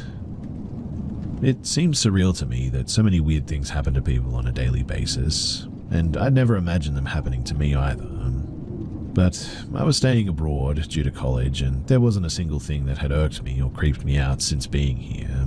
I lived in a relatively populated area. There were a lot of young women in my apartment, and even older women as well. So I guess you could say that I felt safe in my own home. Walking the streets was also safe, since there were always people around. There were apartments, parks, houses, those full-time 7-Elevens and small cafes. I'm pretty sure there was a small motel too. But regardless, it creates a pretty decent image of the area, and it was a pretty safe area. Now, although the university taught the lessons in English for all the foreign students, I still wanted to learn the language in respect and experience the culture. It was fun, and I made quite a few friends in those classes too. And well, one day I was walking to a convenience store from the class. I remember being quite dazed and tired. It was around 8 p.m. The class ended a while back, but since I had the once-in-a-lifetime leisure time, I decided to explore the place. I knew my way around, and I was feeling pretty confident about the routes and all. As time passed, I walked and reached this giant road with some empty plots to the right. Don't get me wrong, it was a residential area, and I could even hear noises from a couple of houses, but it probably wasn't the wisest choice, I admit. Now, this is where it gets a little bit weird. You see, There's a bunch of houses, but as you keep walking towards the city and all the hustle and bustle, there is this entire secluded area of just road and streetlights. The convenience store was like 4 kilometers away approximately. I was feeling uncomfortable and very nervous too because of the previous incident that I had, so I decided to stop and sort of look around a bit. There was nothing, but I decided to start jogging further while looking side to side and back a little bit too. And not even 30 seconds pass and I bump into someone. I felt a feeling of dread rush over me and my hair just stood up. My palms started shaking and I didn't even lift my head up to see who it was. I apologized like crazy, simultaneously backing away and getting ready to bolt out of there like I was Usain Bolt in the Olympics or something. The person, they came in front of me though, started walking towards me in little steps and started moving in this weird swaying motion. It was almost like a cartoon, and while swaying, the person just said, "What the heck? What are you? Are you okay?" with this really arrogant tone. I say person because I genuinely couldn't tell if this person was a man or a woman. Their face was covered by a mask and they wore a large hoodie with sweatpants. The voice was sort of muffled but didn't sound masculine or feminine, to be honest. The person started swearing and doing the weird swaying motion while reaching in their pant pocket, and that was when I caught a glimpse of something shiny, and my instincts that so conveniently died out suddenly kicked in. I took the chance and fled that place quickly. I went to the store and told the clerk. They called the police, who found 2 shoes on the same spot, and along with the shoes was the mask apparently. I never did find out who it was, what they wanted, and how I never saw them lurking around in the empty plots like that. I mean, there were no bushes and the light wasn't scarce either. I have no idea where this person came from, in fact. But what I can say is that I'm glad that I'm safe. Although this happened a year ago, I still feel like I'm not completely safe. I don't know if it's paranoia or something, but I have been having a bad feeling since the beginning of this month. Even if I am with other people or at home with my boyfriend, I feel like I just have no privacy, like something or someone is watching me. Which is why I'm here. Does anyone know what I should do?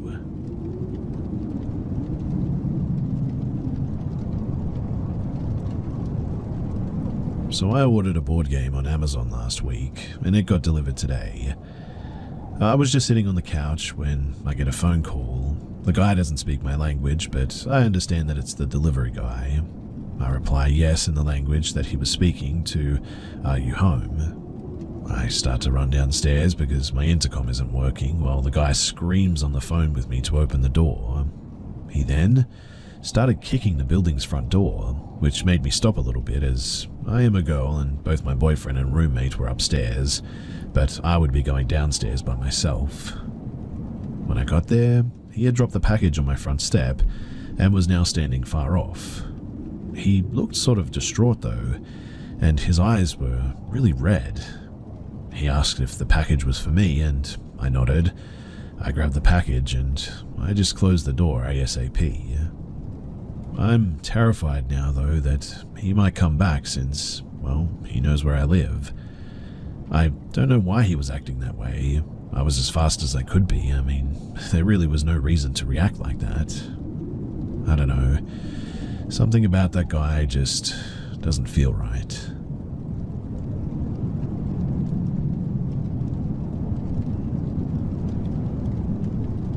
So, an important bit of context here is that I'm an order chaplain for the Order of St. John, a 1,000-year-old Christian order.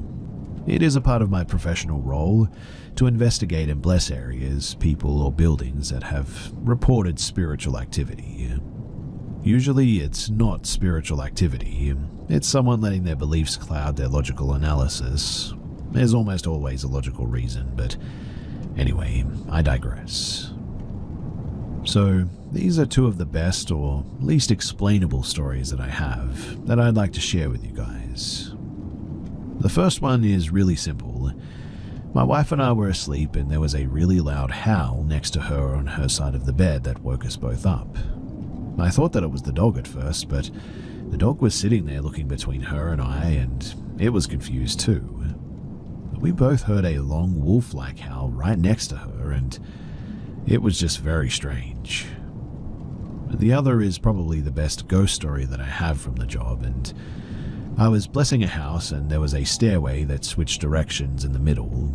The client had a big mirror up on that middle kind of platform, I guess you could call it, where the stairs switched directions. Now, if I see, feel, or hear anything while blessing, I never talk to the clients about it. But the worst thing that you can do as a spiritual professional is affirm their beliefs on this stuff, because no doubt they will be seeking evidence to justify their beliefs so that they feel less crazy. So, I was blessing upstairs, and when I come out of the bedroom, the door of which was right off the stairs, I turned to go back down, and I saw a woman in a blue floral dress with really long wet brown hair standing at the base of the stairs with her back to the stairs, facing the lounge. And it wasn't just a brief moment. I was looking at them the whole time in the mirror going down the stairs toward the middle platform. I thought the client had a visitor come in that I didn't hear about, so I readied myself to greet them and ask them if I could get past. When I turned the corner, though, they were just gone. I sort of pretended to be blessing the stairs and turned around to look into the mirror, and nothing. I went back to the top of the stairs, but nothing there either. I was talking to the client later. I hadn't mentioned the woman, and I told her to tell me exactly what she thinks is going on there and what she's seen. She listed off a few really explainable things that I noted, and then said, "Oh yeah, and then there's this woman on the stairs who stands at the top of the stairs. She always looks at me from the bedroom door. She has a blue dress and really long brown hair. I can't usually see any features on her face though." And that is probably the only moment I've really dealt with. I've had plenty of, this might be spiritual, but I feel like I'm just missing something moments. But this one was the most concrete one I've ever had, because if she had just told me about it, as she just did, I would have thought, a hypnagogic hallucination or something. But, I mean, I saw it too, and then she explained it. I still scratch my head, to be honest, about this one, and it's one that always sits uneasily with me. Anyway, I'm always happy to chat and answer any questions you guys might have, so feel free to drop a comment below if you're looking for advice on spiritual stuff or whatever. Just note too that I'm a Christian chaplain, but I don't strictly apply Christian methods. I'm from an indigenous branch of Christianity.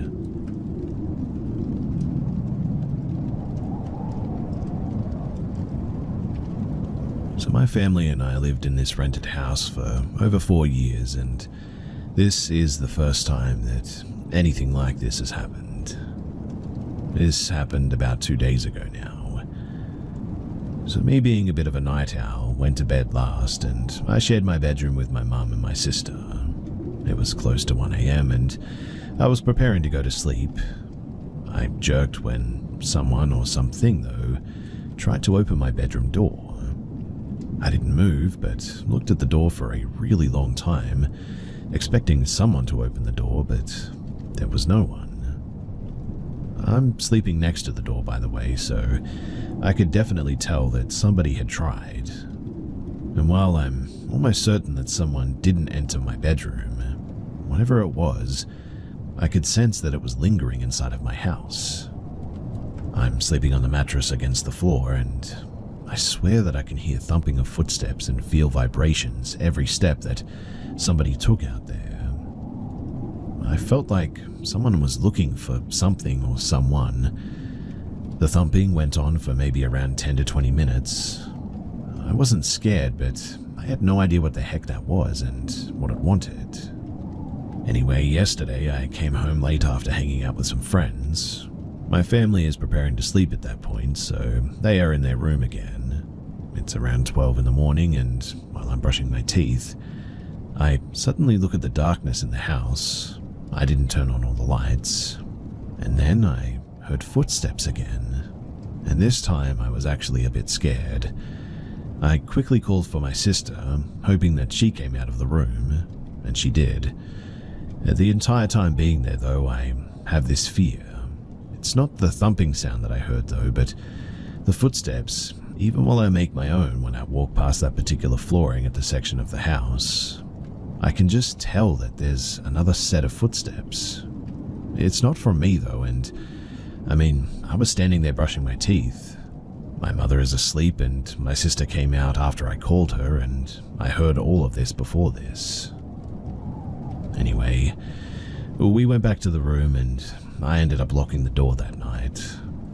I don't know if it helps, but for my sense of security, I guess, I just felt like I had to do it. But what do you guys think? I'm wondering what the heck that actually was, and if there's anything that we can do about it.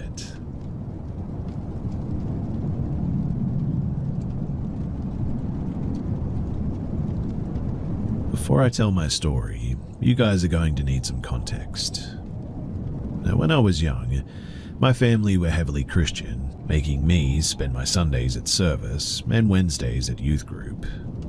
I am not religious now, but those years definitely instilled an awareness of the paranatural in me. Now, as I grew up, I became more independent and rebellious, leading me to seek out forms of psychedelic spiritual enlightenment. It just so happened, too, that I deemed that a priority over having a place to stay. As a young adult hooligan living in a small farm town in the middle of Willamette Valley, there weren't a lot of opportunities for kids my age. You either partook in substances, worked in the wine industry, or got involved in numerous cults around. It was about 10 p.m. and as my friend and I were just bumming some smokes from patrons behind the local bar, there were about 5 people, my friend and I excluded. We were all a tad bit tipsy, I guess, sharing tales and shooting the breeze when a man walked out that I'd never seen before. He was about 5.5 feet tall with odd proportions, donning a burly mustache that really just didn't fit his face. He wore a cowboy hat 2 sizes too big, a leather jacket over a plain white tank top, leather pants and boots to finish off his outfit. He kind of just stood there too, trying to be a part of the group, yet excluded through some sort of metaphysical divide that I just couldn't put my finger on. After about 10 minutes of loitering, he started talking. He mentioned that it was his birthday, and referred to himself as the birthday boy. On and on he would only talk about how it was his birthday, that he needed a cigarette because it was his birthday, that someone should buy him a drink for his birthday. I'm pretty sure that it was his birthday after all. Well, 30 minutes passed and the patrons slowly started filtering out until it was just the birthday boy, my friend, and I. He asked us if we knew where any abandoned buildings were, and if we could take him to one, and I was already unnerved by this guy, but at this point, my entire being was screaming at me to get away from him. Like a switch had flipped, and I could feel some sort of evil intention just radiating from him. I gave some sort of a vague description of a non-existent building, and I told him goodbye. He asked me if I could take him there and celebrate his birthday with him, and that he had some gifts for us. I told him no, as I needed to make it to a friend's house to go and sleep, and he told me, and I quote, "I'll see you again, Noah," and gave a huge, inhuman grin. He then proceeded to sprint backwards for about 30 feet, yes, backwards, spin around, and run in the direction that I gave him. I looked at my friend, and we both started running in the opposite direction, cutting through the side streets and jumping a couple of fences. We ended up making it to my friend's house and making it inside. About 20 minutes pass, and we're chilling inside and smoking, and I hear someone singing "Happy Birthday" to you outside. I peek out the window, and as you can probably guess, it's the birthday boy. I still don't know how he found us, but he paced up and down that street for an hour or two until he gave up and sprinted away. I never did see the birthday boy again in town, but I will never forget that parting sound. the clicking and the clacking of the sound of cowboy boots furiously smacking the pavement. I don't know what the heck he was, but I am almost certain that he was not human.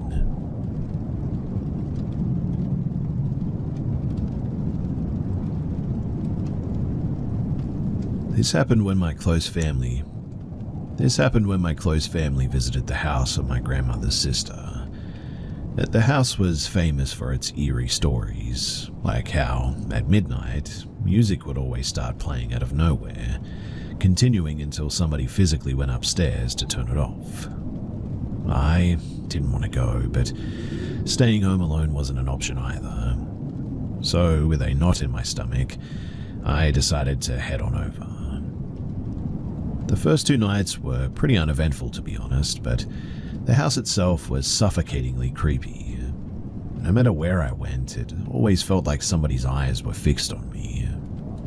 I chalked it up to nerves, convincing myself that I was overthinking. But on the last night, something did happen that I will never forget. I decided to sleep early to catch the morning ferry that night.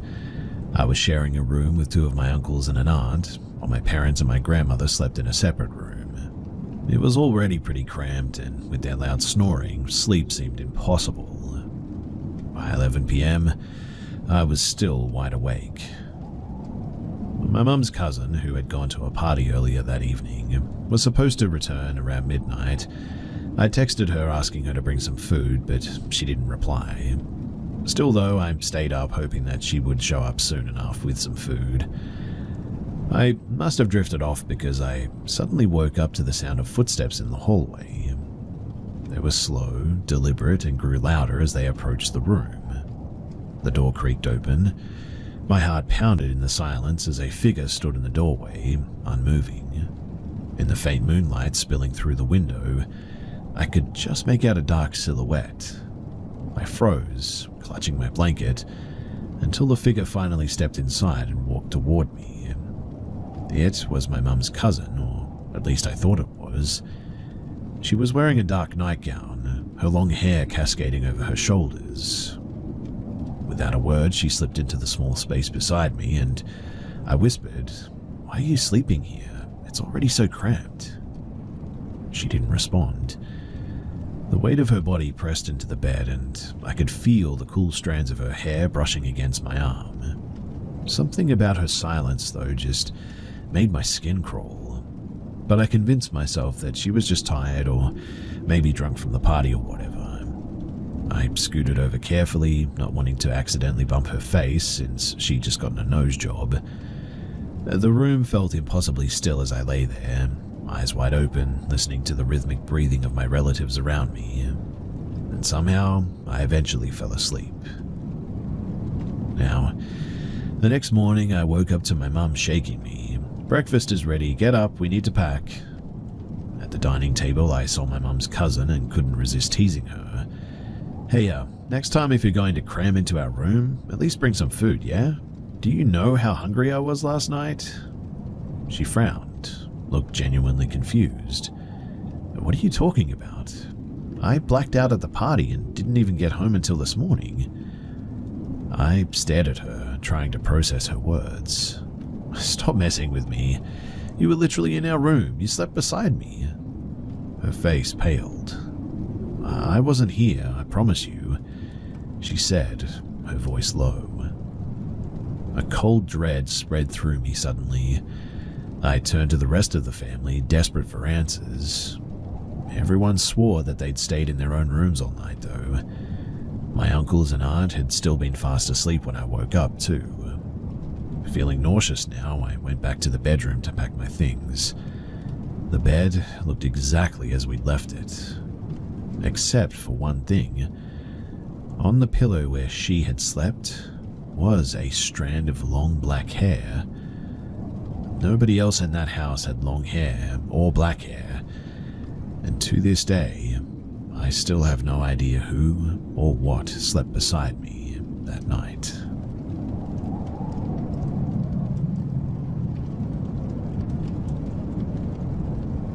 This happened to me yesterday, late in the afternoon. I had just finished buying some snacks from the gas station when a man approached me as I was walking home. It was dark out, so the only thing that I could make out was that he was about 2 inches taller than me, had a green jacket with a hood on, and had fair skin. He asks me what's in my backpack. I try walking away, but he then grabs my bag and refuses to let me go. He demands that I hand him the bag. I try my best to plead with him, saying that he could have the food inside if he was hungry. He didn't care though. He just kept fighting me for that bag. I did my best holding my ground and putting up a bit of a fight. Several drivers sped past me and none of them bothered to stop and help me. I was all alone on a dark and empty sidewalk. This gas station was in a pretty ghetto part of town. A bunch of drug addicts and violent people were around. I used to live there, so I knew that cops were regularly called into that neighborhood. I'm glad that I managed to escape that environment 2 years ago, but anyway, eventually the man removes his hand from his pocket, and I start fearing for the worst. I almost expected him to pull out a knife, but thankfully it was only his fist. He begins banging hard against my fists to the point that they bleed. I couldn't take it anymore, so in the end I handed him the bag and watched him run off. There were only some chips and some juice in there, so it's not like I lost anything super valuable or whatever. But I walked the entire way home, constantly looking over my shoulder, just in case that guy came back for more. I didn't call the cops because I knew that nothing would be done about it. I barely even had a description of the guy, so they wouldn't really have anything to go off of anyway. But now I'm currently at work with a bandaged hand, trying my best to get through the day despite the pain. I hope the guy who did all this ends up messing with the wrong person and gets the heck beaten out of him. I wish I never went to that neighborhood, and I wish that I would have just stayed home.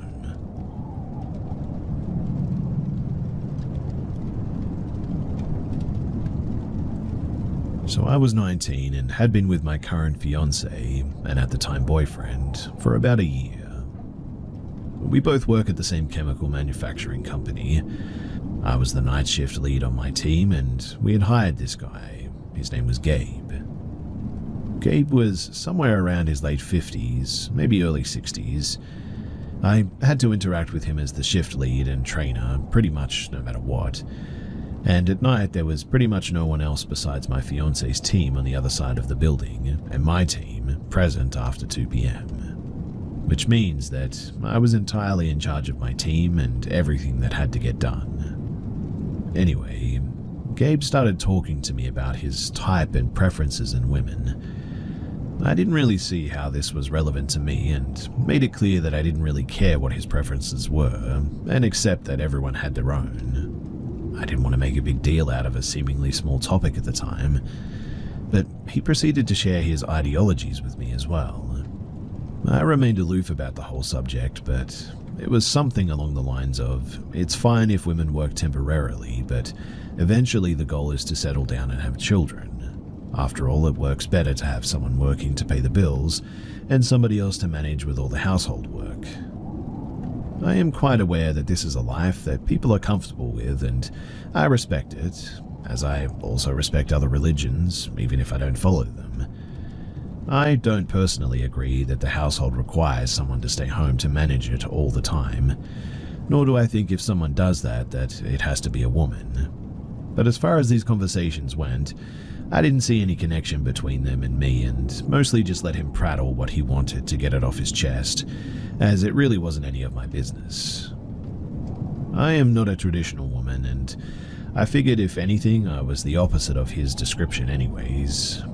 He and I did get into a heated argument once about America's economy, and how it's better here because everyone can be rich, which I tried to explain how it was impossible for everyone to be rich in an economy.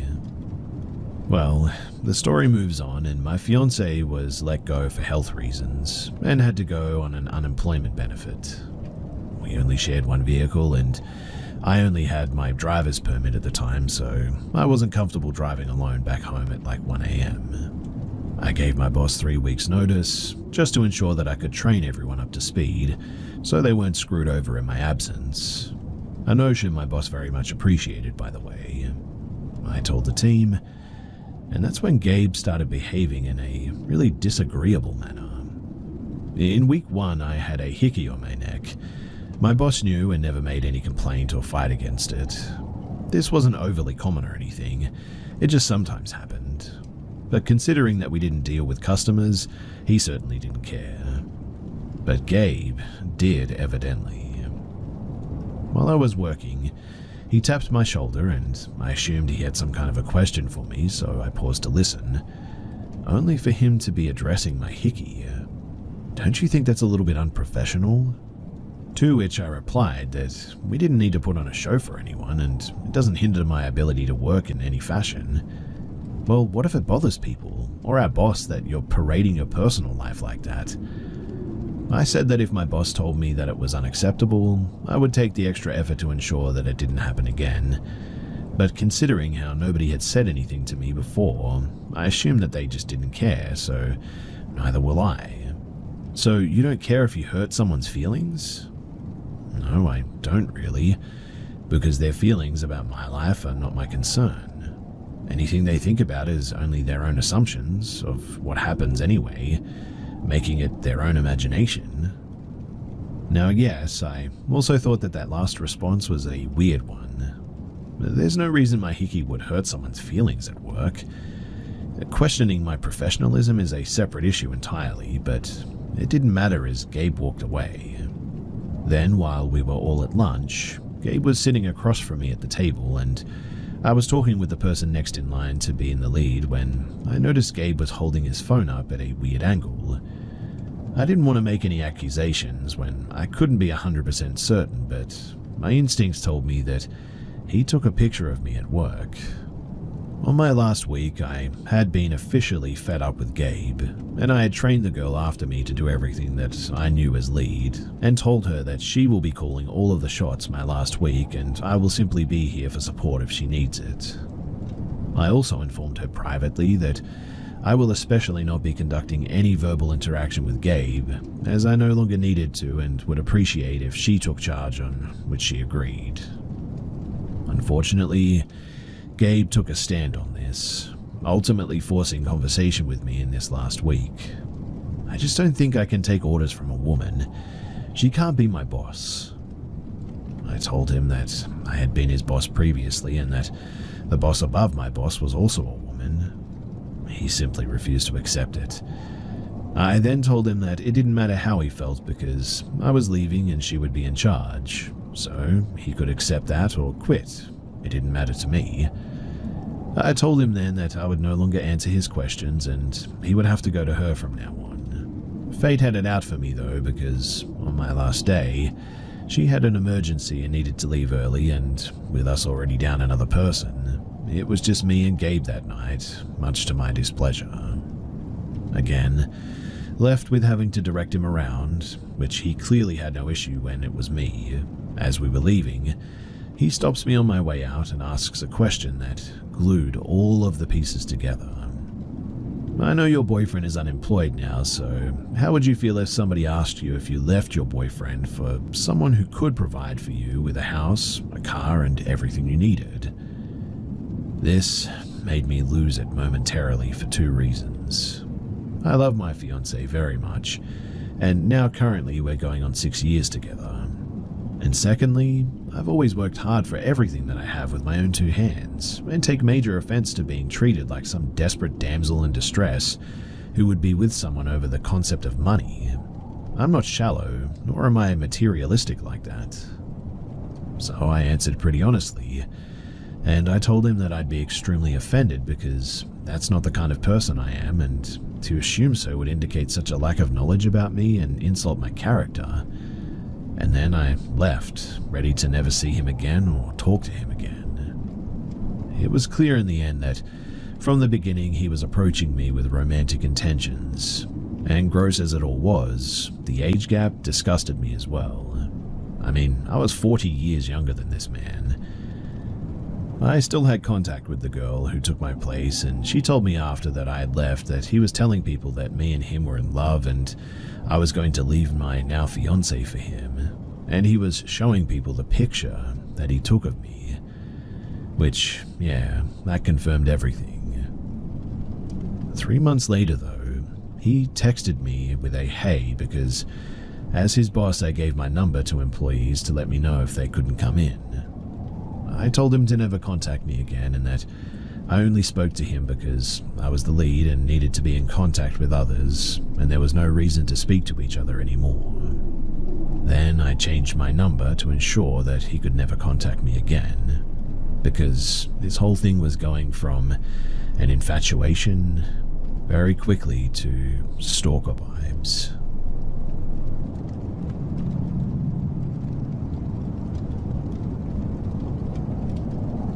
This was back in 2001. I was a single mum, 34 years old at the time, and my son was 10. I took my son to his elementary school on my way to work, and my schedule allowed for it, and it was a nice start to our days out together. I would drop him off and then head to work that was about 10 minutes away. I had to cross over a river that ran through the city. I've always hated stopping on bridges at traffic lights, and this light seems extra long. But glancing around as I waited, I was watching people in their cars, the river, and that traffic light that seemed to be stuck on red.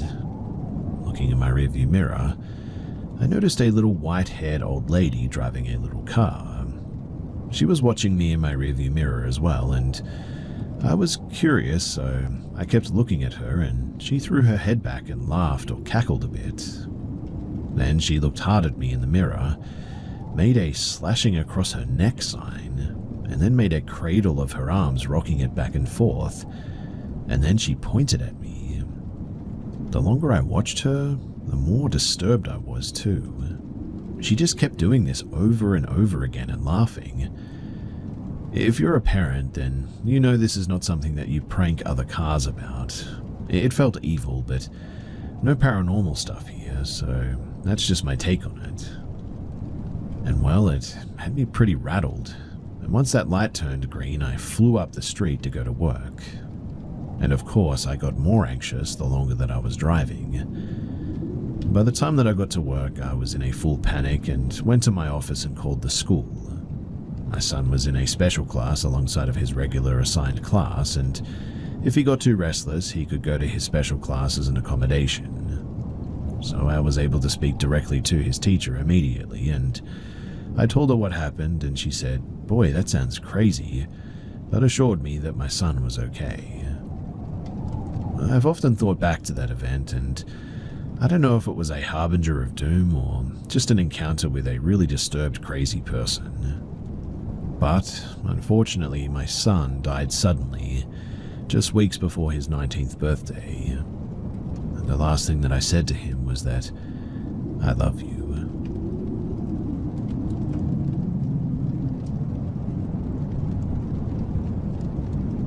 So this story is a story that has happened throughout many years of my life, and I fear that it's coming back. As a short context, I live in my grandparents' house, and I've been living here since I was born. My parents also lived here too. It's a big and old house with 2 floors, and since it all happened in a span of years, I'll tell each important thing and jump in time, always when needed. The worst things, though, are in the end, so you'll have to bear with me. So I'm in my early 20s now, but this started when I was a kid. There were no cell phones or not a lot of tech for leisure, so I had to find stuff to play with and spent my days either playing with toys or just walking around the house. And one day, I was looking for my parents, and since their room was upstairs, I made my way there and started knocking on the door and calling for them. There was no answer, and they weren't there. Eventually, I gave up and turned around to go downstairs, and I saw behind me the back leg of someone exiting the room that I was in, like they just walked off. No face, no noise, just a back leg, and it seemed like a woman's leg. I thought that it could have been my mother. Surely it was not my grandmother, since she had a bad back and would never go up there. But I ran to see who it was, and to my surprise, there was no one there. Now, in the following years, my parents got a divorce, my mother started working in another city, my grandfather died, and I was living in the same house, still only with my grandmother and her brother, an old man that was recovering from a broken femur. He was a very sweet old man, and there was a joke around our family members that he would speak alone, and he did. Always at night, you would walk in front of his room, and you would hear him mumbling something in the dark. I never thought anything about it because, he was just a bit of an old dude, and yeah, maybe he was starting to go crazy or whatever, but one day in the morning, I was walking around my house, and I passed in front of the corridor, and I glanced him at the end of said corridor, and behind him, there was a towering man. It was a tall shadow, seemed very muscular, and had no apparent features. I was walking fast, so I had to go back and check again, and when I did, there was nothing there. And after this, in a very short time, his mental and physical condition really worsened. Sometime after, I was at my dad's house, and for the first time I opened up to him about these two things. My dad was very surprised and said that our family, on my father's side, saw these things too. But him saying that made me remember of a few moments as a kid too. I remember one instance where my dad was confronting my grandmother if she was playing games on him, and also my mother, and I remember him asking if she was knocking on the door, screaming and running away and stalking them. My grandmother always denied this, but I doubt she was doing anything. Why would she? And how would she, since she would never go upstairs like I mentioned? My dad told me, though, that he felt something weird in that house, and that's one of the reasons why he couldn't stand to be there any longer, and one of the reasons why it led to divorce. He claimed that there was a woman here, a pale one, and sometime after this was when I met her. It was at night. At the time, my room had a different configuration, and my bed was facing the window, so I could open my eyes and see it in front of me. I'm not very proud of this, but I slept with a lamp on during most of my childhood, and maybe even as a preteen. And one day, as I was asleep, I suddenly woke up, or something woke me up, and suddenly I just had this feeling of somebody looking at me. For some reason, I wasn't afraid, though. I just was confused, I guess. I cracked my eyes open, and in front of me there was this window, no curtains at the time, which was not a problem since my window goes inside the house, and also it's an old wooden one. The only glass on it was the small part on top of it. And in that small glass part, there was a woman looking at me deep in the eyes. She was staring, and just sort of staring with a blank expression, I guess. She was also as pale as milk, and had black hair, and I could only see that much though. I stared back in confusion and felt nothing. I looked to the side, put my blankets up to my head, and eventually I must have fallen asleep. But in the morning, I just could not stop thinking about it. After this too, I started having terrible nightmares every day. They were not scary in nature, I guess, but I would always wake up screaming at night. My mum was home during this time as well, and so whenever it happened, she would always come to me and try to comfort me. Now, I was sleeping another day, and I woke up, but this time I couldn't move. And I know that this is going to sound a bit strange, but I felt like a spectator in my own skin. I got up and folded my blanket perfectly, and if you had known me, then that was very strange because I hated doing that. I exited my room and stood there in front of my grandmother's room holding my folded blanket. It was almost like sleepwalking, except I don't sleepwalk, and I was awake and I could see it. My grandma woke up and she walked to the bathroom and she saw me and asked what I was doing. I was standing there for a while. I turned around and walked to the living room. My grandma then called my mother and she went to see me. I was sitting on the couch with a blanket, staring at nothing. My mother told me to get back to bed, and so I did, and she told me to go to sleep, and so I laid in bed. She covered me with a blanket and slowly closed the door. And as she looked at me through the crack, I smiled at her, and I remember it, clear as day and very vivid. And my mother also remembers this too, but I swear to you that I was just not in control of my own body. I told my dad about this and the woman, and he said that it was something to do with my grandpa maybe, or something like that. That when he worked for the railway company, a woman died there and he couldn't help her. Apparently that presence came with them and even stayed with them at the house. These days though, my grandma has passed and I live alone in the same house.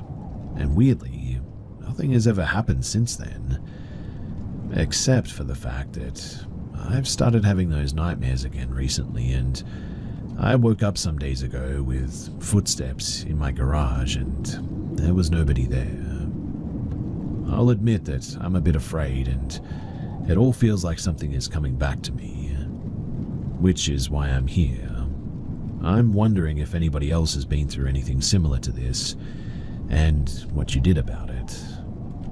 I certainly don't want this thing coming back, and if I can get rid of it, I would love to know how.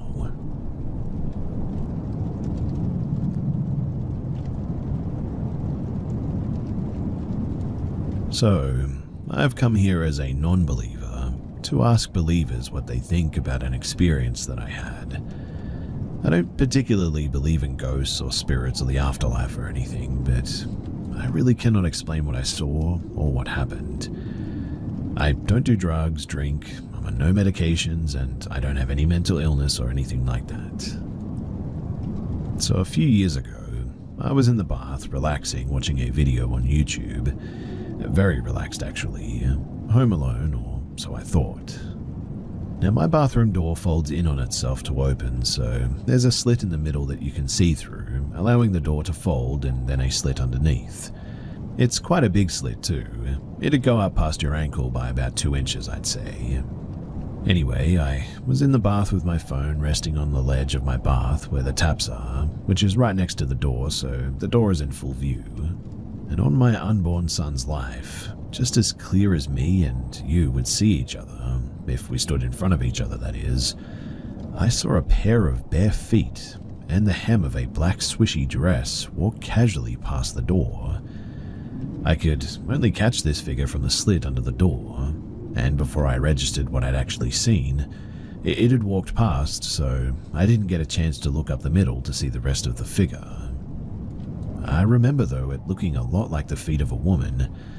Unpainted toes, pale white in color, but not ghostly white, not dead looking, just pale. At first, I wasn't freaked out at all. I don't believe in these things after all, so I thought perhaps my sister had come home early and I just hadn't heard her come in. The direction this thing was walking can only lead to my bedroom though, so I called out and jokingly said, "Elizabeth, get out of my room." There was no response and I thought nothing of it. I finished my bath and I went to my bedroom to see what my sister was doing. And that's when I walk into a completely empty bedroom. I searched the entire house as well to find a completely empty house. In fact, the front door is still locked, the cameras haven't triggered, and now I'm absolutely freaked out. I call my sister and she tells me that she's not home, hasn't returned home, and wouldn't be home for a few more hours as she was still in town with my parents. What made me most tense, strangely enough though, was just how eerie it felt calling out into an empty house thinking that I was talking to my sister. I'll admit too that I was very on edge afterwards and went downstairs with the television on, and I just waited for my family to return. So, from someone who has no clue about these things and to people who do, what do you think that I saw that day? This is the only incident like this I've ever had in my entire life, and it is genuinely making me question everything.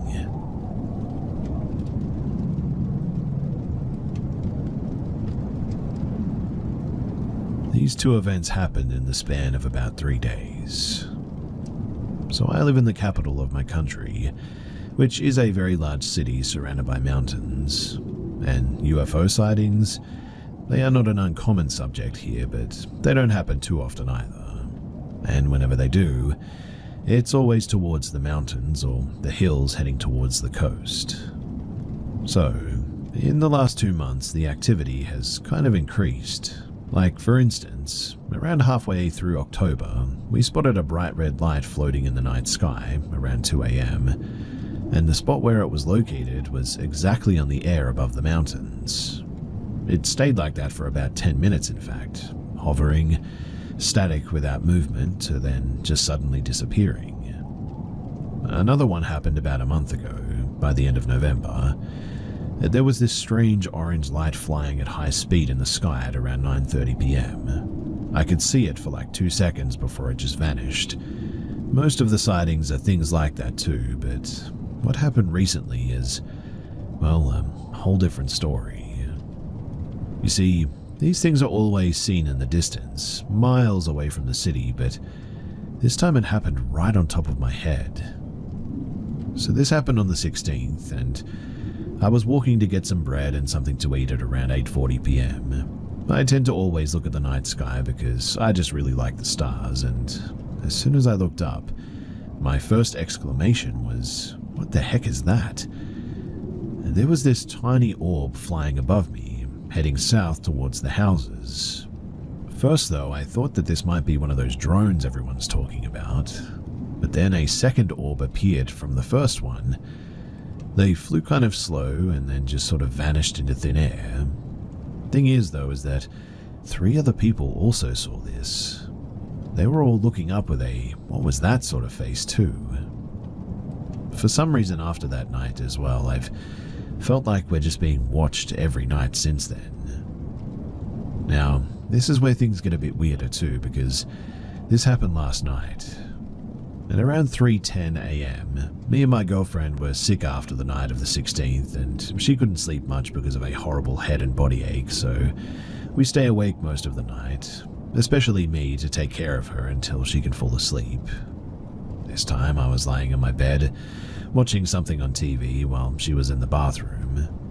When she came back to bed, she looked outside to the street. We live on the 4th floor, and the way she looked back at me was the same look that I had that night when I saw the orbs. She double-checked outside and looked at me, straight to my eyes, and said, "I saw something weird walking on the other side of the street." I already had that being watched feeling, but I really wasn't expecting this. What she described was a small dark figure, like a silhouette walking fast on 2 legs. The thing is that it was heading towards the location that I saw the 2 orbs 3 nights ago, and I had to see if I spotted whatever this thing was, so I got up, but I couldn't see it. But, weirdly, on the building across the street, which is an apartment building that hasn't opened yet, there was constant movement of small shadowy things from around corners. It almost looked like they were watching us. I had an uneasy feeling the rest of that night, and even do now. At the moment of sharing this, I still feel like that, and we have no idea what we saw or no idea what those things were, but if it was an actual alien or something else, is there anything that we can do about it?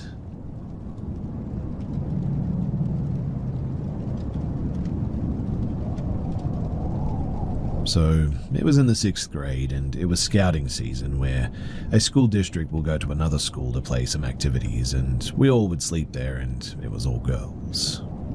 Nighttime came, like maybe 8:30 p.m, I think, and me and some girls were outside the quarter, or the classroom, because it was hot inside and the electricity was cut off. I don't know why, but that's just how it was. Anyway, me and some other Girl Scouts went out to talk to the other Girl Scouts that were going to sleep in a tent. I think there were 3 tents, and tent 1 had 2 Girl Scouts, tent 2 had 1 Girl Scout and a teacher, aka a person who was watching and supervising the Girl Scouts, and tent 3 originally had 5, but 2 of them wanted to sleep in our quarter, or classroom instead.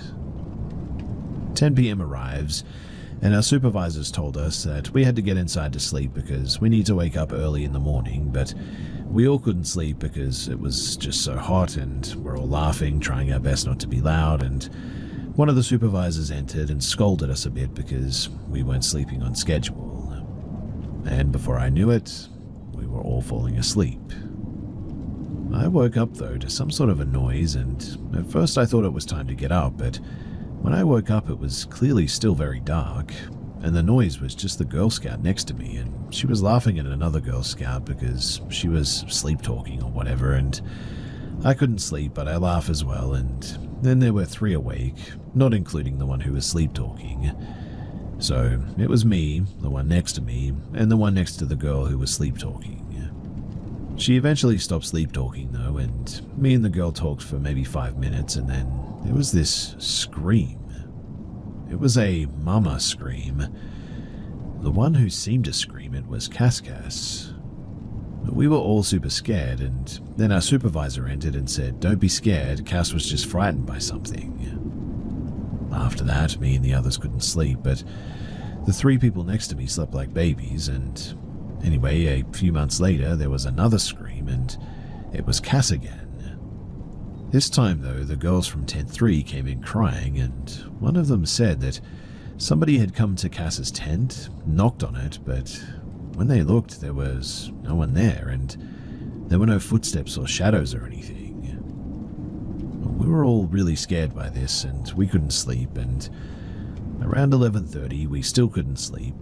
Cass was still in her tent, and honestly too, I'm pretty impressed by that she was still able to be in her tent after that, but a few minutes later we heard some weird humming noise, like a creepy humming that somebody was making. The girl next to me just held my hand because we were both pretty scared. I don't know when I fell asleep, but when I woke up it was 3 in the morning, and everybody was getting ready for the activities on that day, and while we all waited to use the bathroom, some of us huddled in and discussed what happened, and the girl next to me, Lisa, said that she had seen something in the window, and she said that it looked like a headless girl, or just a girl without a head. Honestly, I still don't know what the heck was going on in that place, but I was sure glad to be out of there when we left.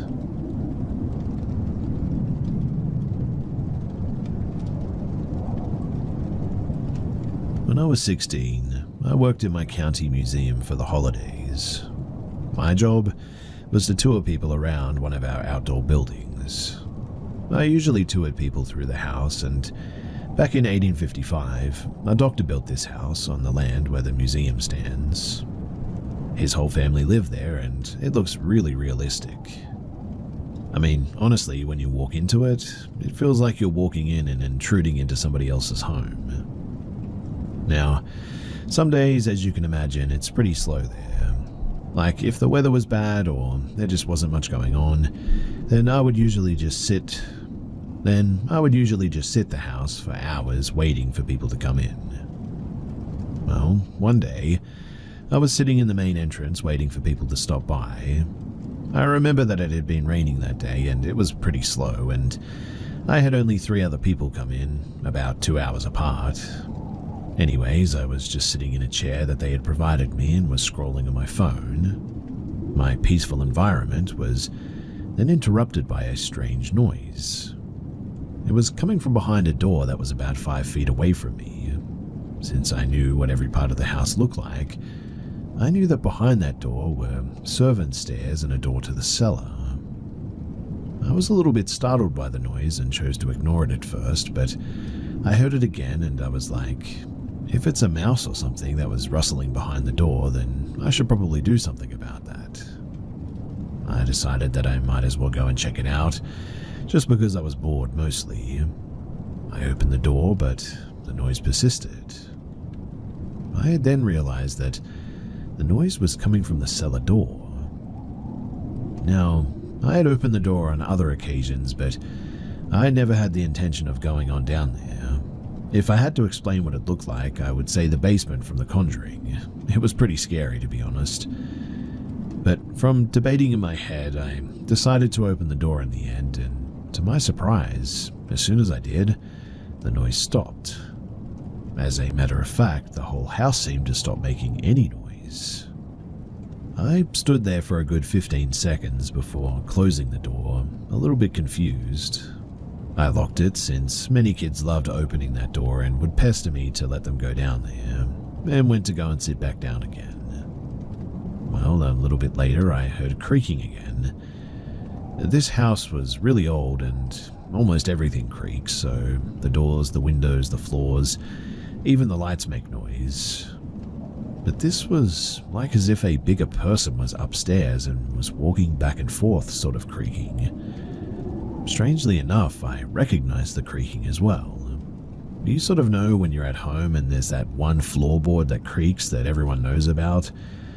Well, after a while you recognize it and know exactly which board it is, and, well, I knew that it was in that area that was in one of the bedrooms.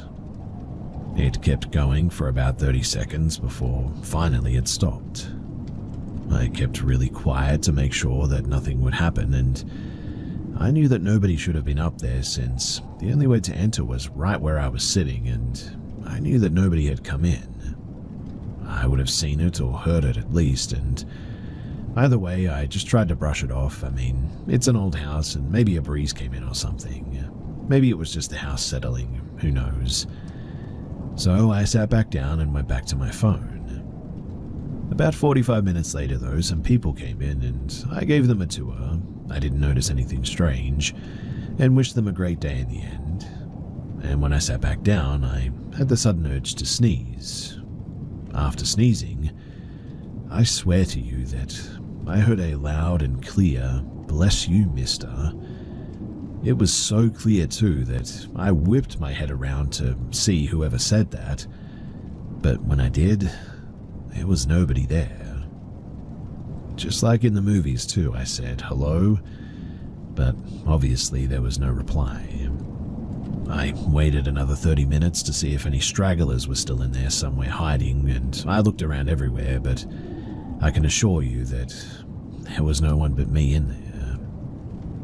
Safe to say that I toured other places after that, and I never went back in there.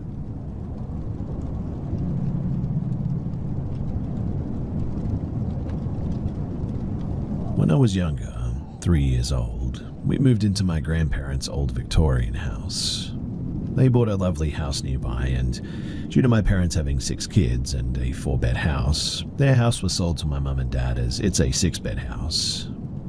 Growing up, we had countless weird things happen too. Horrible nightmares, hearing things, seeing shadows, feelings of being watched, or not feeling alone when you were clearly alone, etc. But my dad was Catholic Christian, so often tried to play it down. As I got older, he explained that we don't believe in spirits. Funny though, because we believe in the Holy Spirit, but okay, whatever. And that basically we don't mess with that stuff, as he's always been told not to mess with the unknown. One thing that's always happened and still happens to this day is the hello ghost though. We call it this as it's happened to pretty much all of us, Mum and most 6 kids, and our partners, and it might have happened to my dad, but he would never admit it. But whatever this is, it will usually get you when there is nobody else home, which was rare as you can imagine due to having so many people living there. But it always sounded like our eldest sister shouting hello over and over again. And I mean, it wasn't like we all wouldn't used to say hello back, as, I mean, why wouldn't we? Every time somebody came through that front door though, we would shout hello as a means of "I'm home" kind of thing, so it was very plausible that my sister just came home and was doing the usual hello, but eventually you would get sort of ticked off and just be like, "Yes, hello, I hear you," because it just wouldn't stop despite you saying hello back. I even remember once after my cousin from Australia came to live with us for a year, he had gone back home and had been gone around a week, and I walked past the room that he was staying in, and I heard him clear as day having a conversation with my brother. Honestly, I didn't even question it too for a moment until it dawned on me that he was in fact on the other side of the world. Again, I didn't know what mimics were at that time. This was over a decade ago, so I walked into the room and the room was empty. There was also a time my two older brothers were home alone, and they rang my dad absolutely terrified. They had barricaded themselves into our living room, in fact, as they said that they had heard the most terrifying scream. My dad first told them to check if any of our sisters or myself was home, who would have screamed, but they legit wouldn't leave that room. They said that they didn't hear anyone come in and that they were alone in the house, definitely. My sister and her partner eventually came home. The house was checked and they confirmed that no one else was home. My dad said that it must have been the pipes in the wall, but, come on, Dad. Anyway, my partner of 11 years lived at my parents' house for a while with me before we got our own place and was always so skeptical about the hello ghost, always saying that he didn't believe in that stuff. Well, we moved back home for a few months while transitioning from one flat to another. At this point, too, a good few siblings had moved out, so being home alone was pretty normal. When we first lived there, we lived in the basement. A Catholic Christian dad shunned us down there the first time we lived there, as he didn't want us sharing a bed and knew that the cellar creeped me the heck out, so he thought by offering us that room that I'd be like, heck no, but nope, I opted to scare the heck out of myself every night, just to sleep next to my boyfriend. Boyfriend slept soundly, by the way, every night, thanks to him not believing in the paranormal. But I digress. The second time we moved in, he allowed us to sleep in my old room on the top floor. Thanks, Dad. I got in from work one night, and my boyfriend looked sort of shaken up, I guess.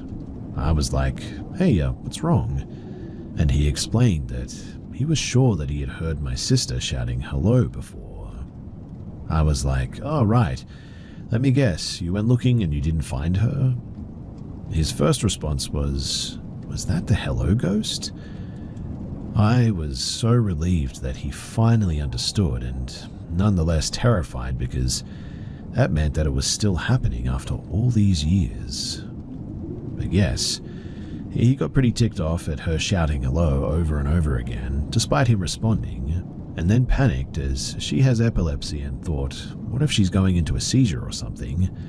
Went to look and he was the only one home. He just said that he went back to gaming in our room because, to heck with that.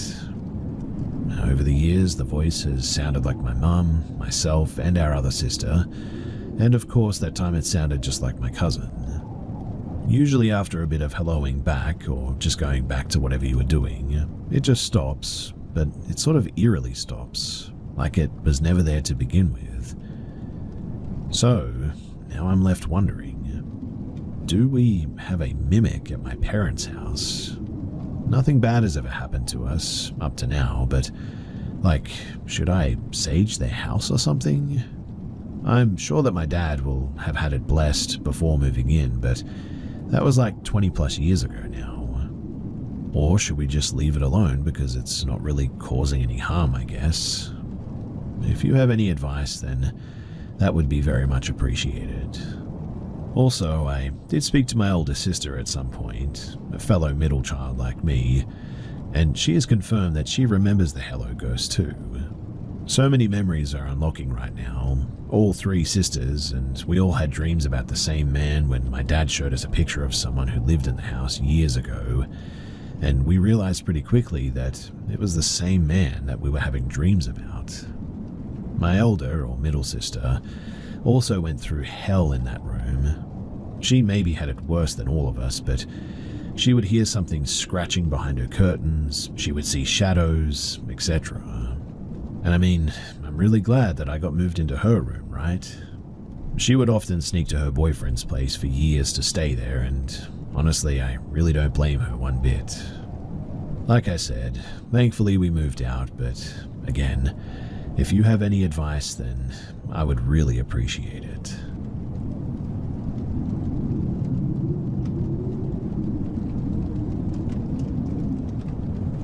When I was 9 or maybe 10 years old, my mother got this beautiful apartment. It had a nice fireplace in the living room, a huge kitchen, it had built-ins everywhere. It was a stunning house with stone accents. I was so happy that she could afford it because, we never lived in a fancy place before.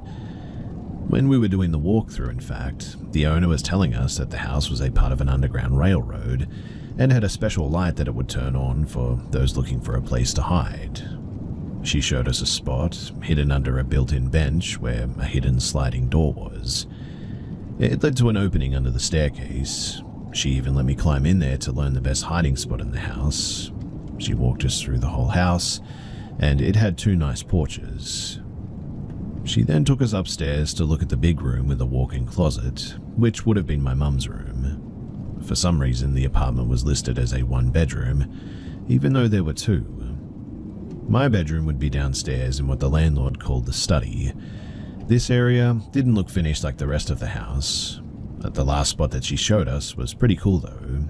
She took us down to the basement where the laundry was, and she told us that it used to also be used as a funeral home and had a crematory in the basement. That there was an incinerator and lots of old bottles with different labels on them in one of the rooms. She asked us not to go into that room without her because she was trying to preserve it. Then she showed us an exit through a tunnel that went under a cement pond to where people could escape outside of an underground railroad. She walked us through the backyard, and really that was about it.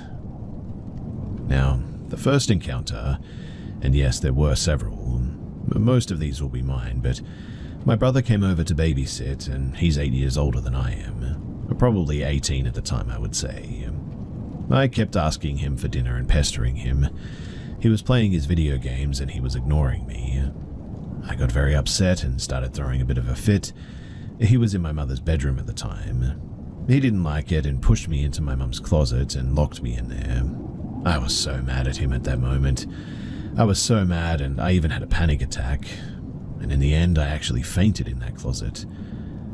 When I did though, I felt somebody catch me and lay my head gently on the floor. And what I remember was looking up at a woman in a bonnet and smiling beautifully at me. She pet my cheek and said, "Rest now, child," and then I was out. I woke up to my mum yelling at my brother. I was still in the closet, mind you. I sat up and I looked out the window in the closet, and the lady was standing outside, waving. And then literally, she just blinked out of existence. When my mother opened the door to let me out and I told her what had happened, the whole thing made her, well, quite curious, I guess you could say.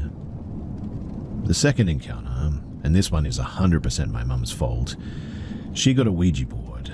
She invited her friend over for the night and they stayed up late chatting. Then they decided to use said Ouija board. This is definitely a lesson that I've learned from my mother, but do not use Ouija boards, ever. In any case, they asked the board a few questions and finally they decided to ask if there were any spirits in the house, to which it spelled out evil. And then the windows literally all crashed shut. My mum attempted to burn that Ouija board, but something apparently started laughing at her and she then threw it away without closing out the session. The third encounter, we had only been in this place a few months at this point, and this one is what made me know that there was more out there than we can actually comprehend. This encounter definitely still bothers me too. In fact, this is the encounter that established my relationship with God and knowing that He is powerful. Honestly, I've never had anything else happen like this, and I never wanted to either. So, I woke up to a shadow figure standing on the other side of the room. I was terrified and I couldn't move. He moved quickly over me though, and he had a very cold presence. He then whispered, "You're mine," into my ear. I was even more paralyzed with fear than I was before. I tried yelling for my mum, but nothing came out. He started to pick me up and I still couldn't move, but I knew I had to do something.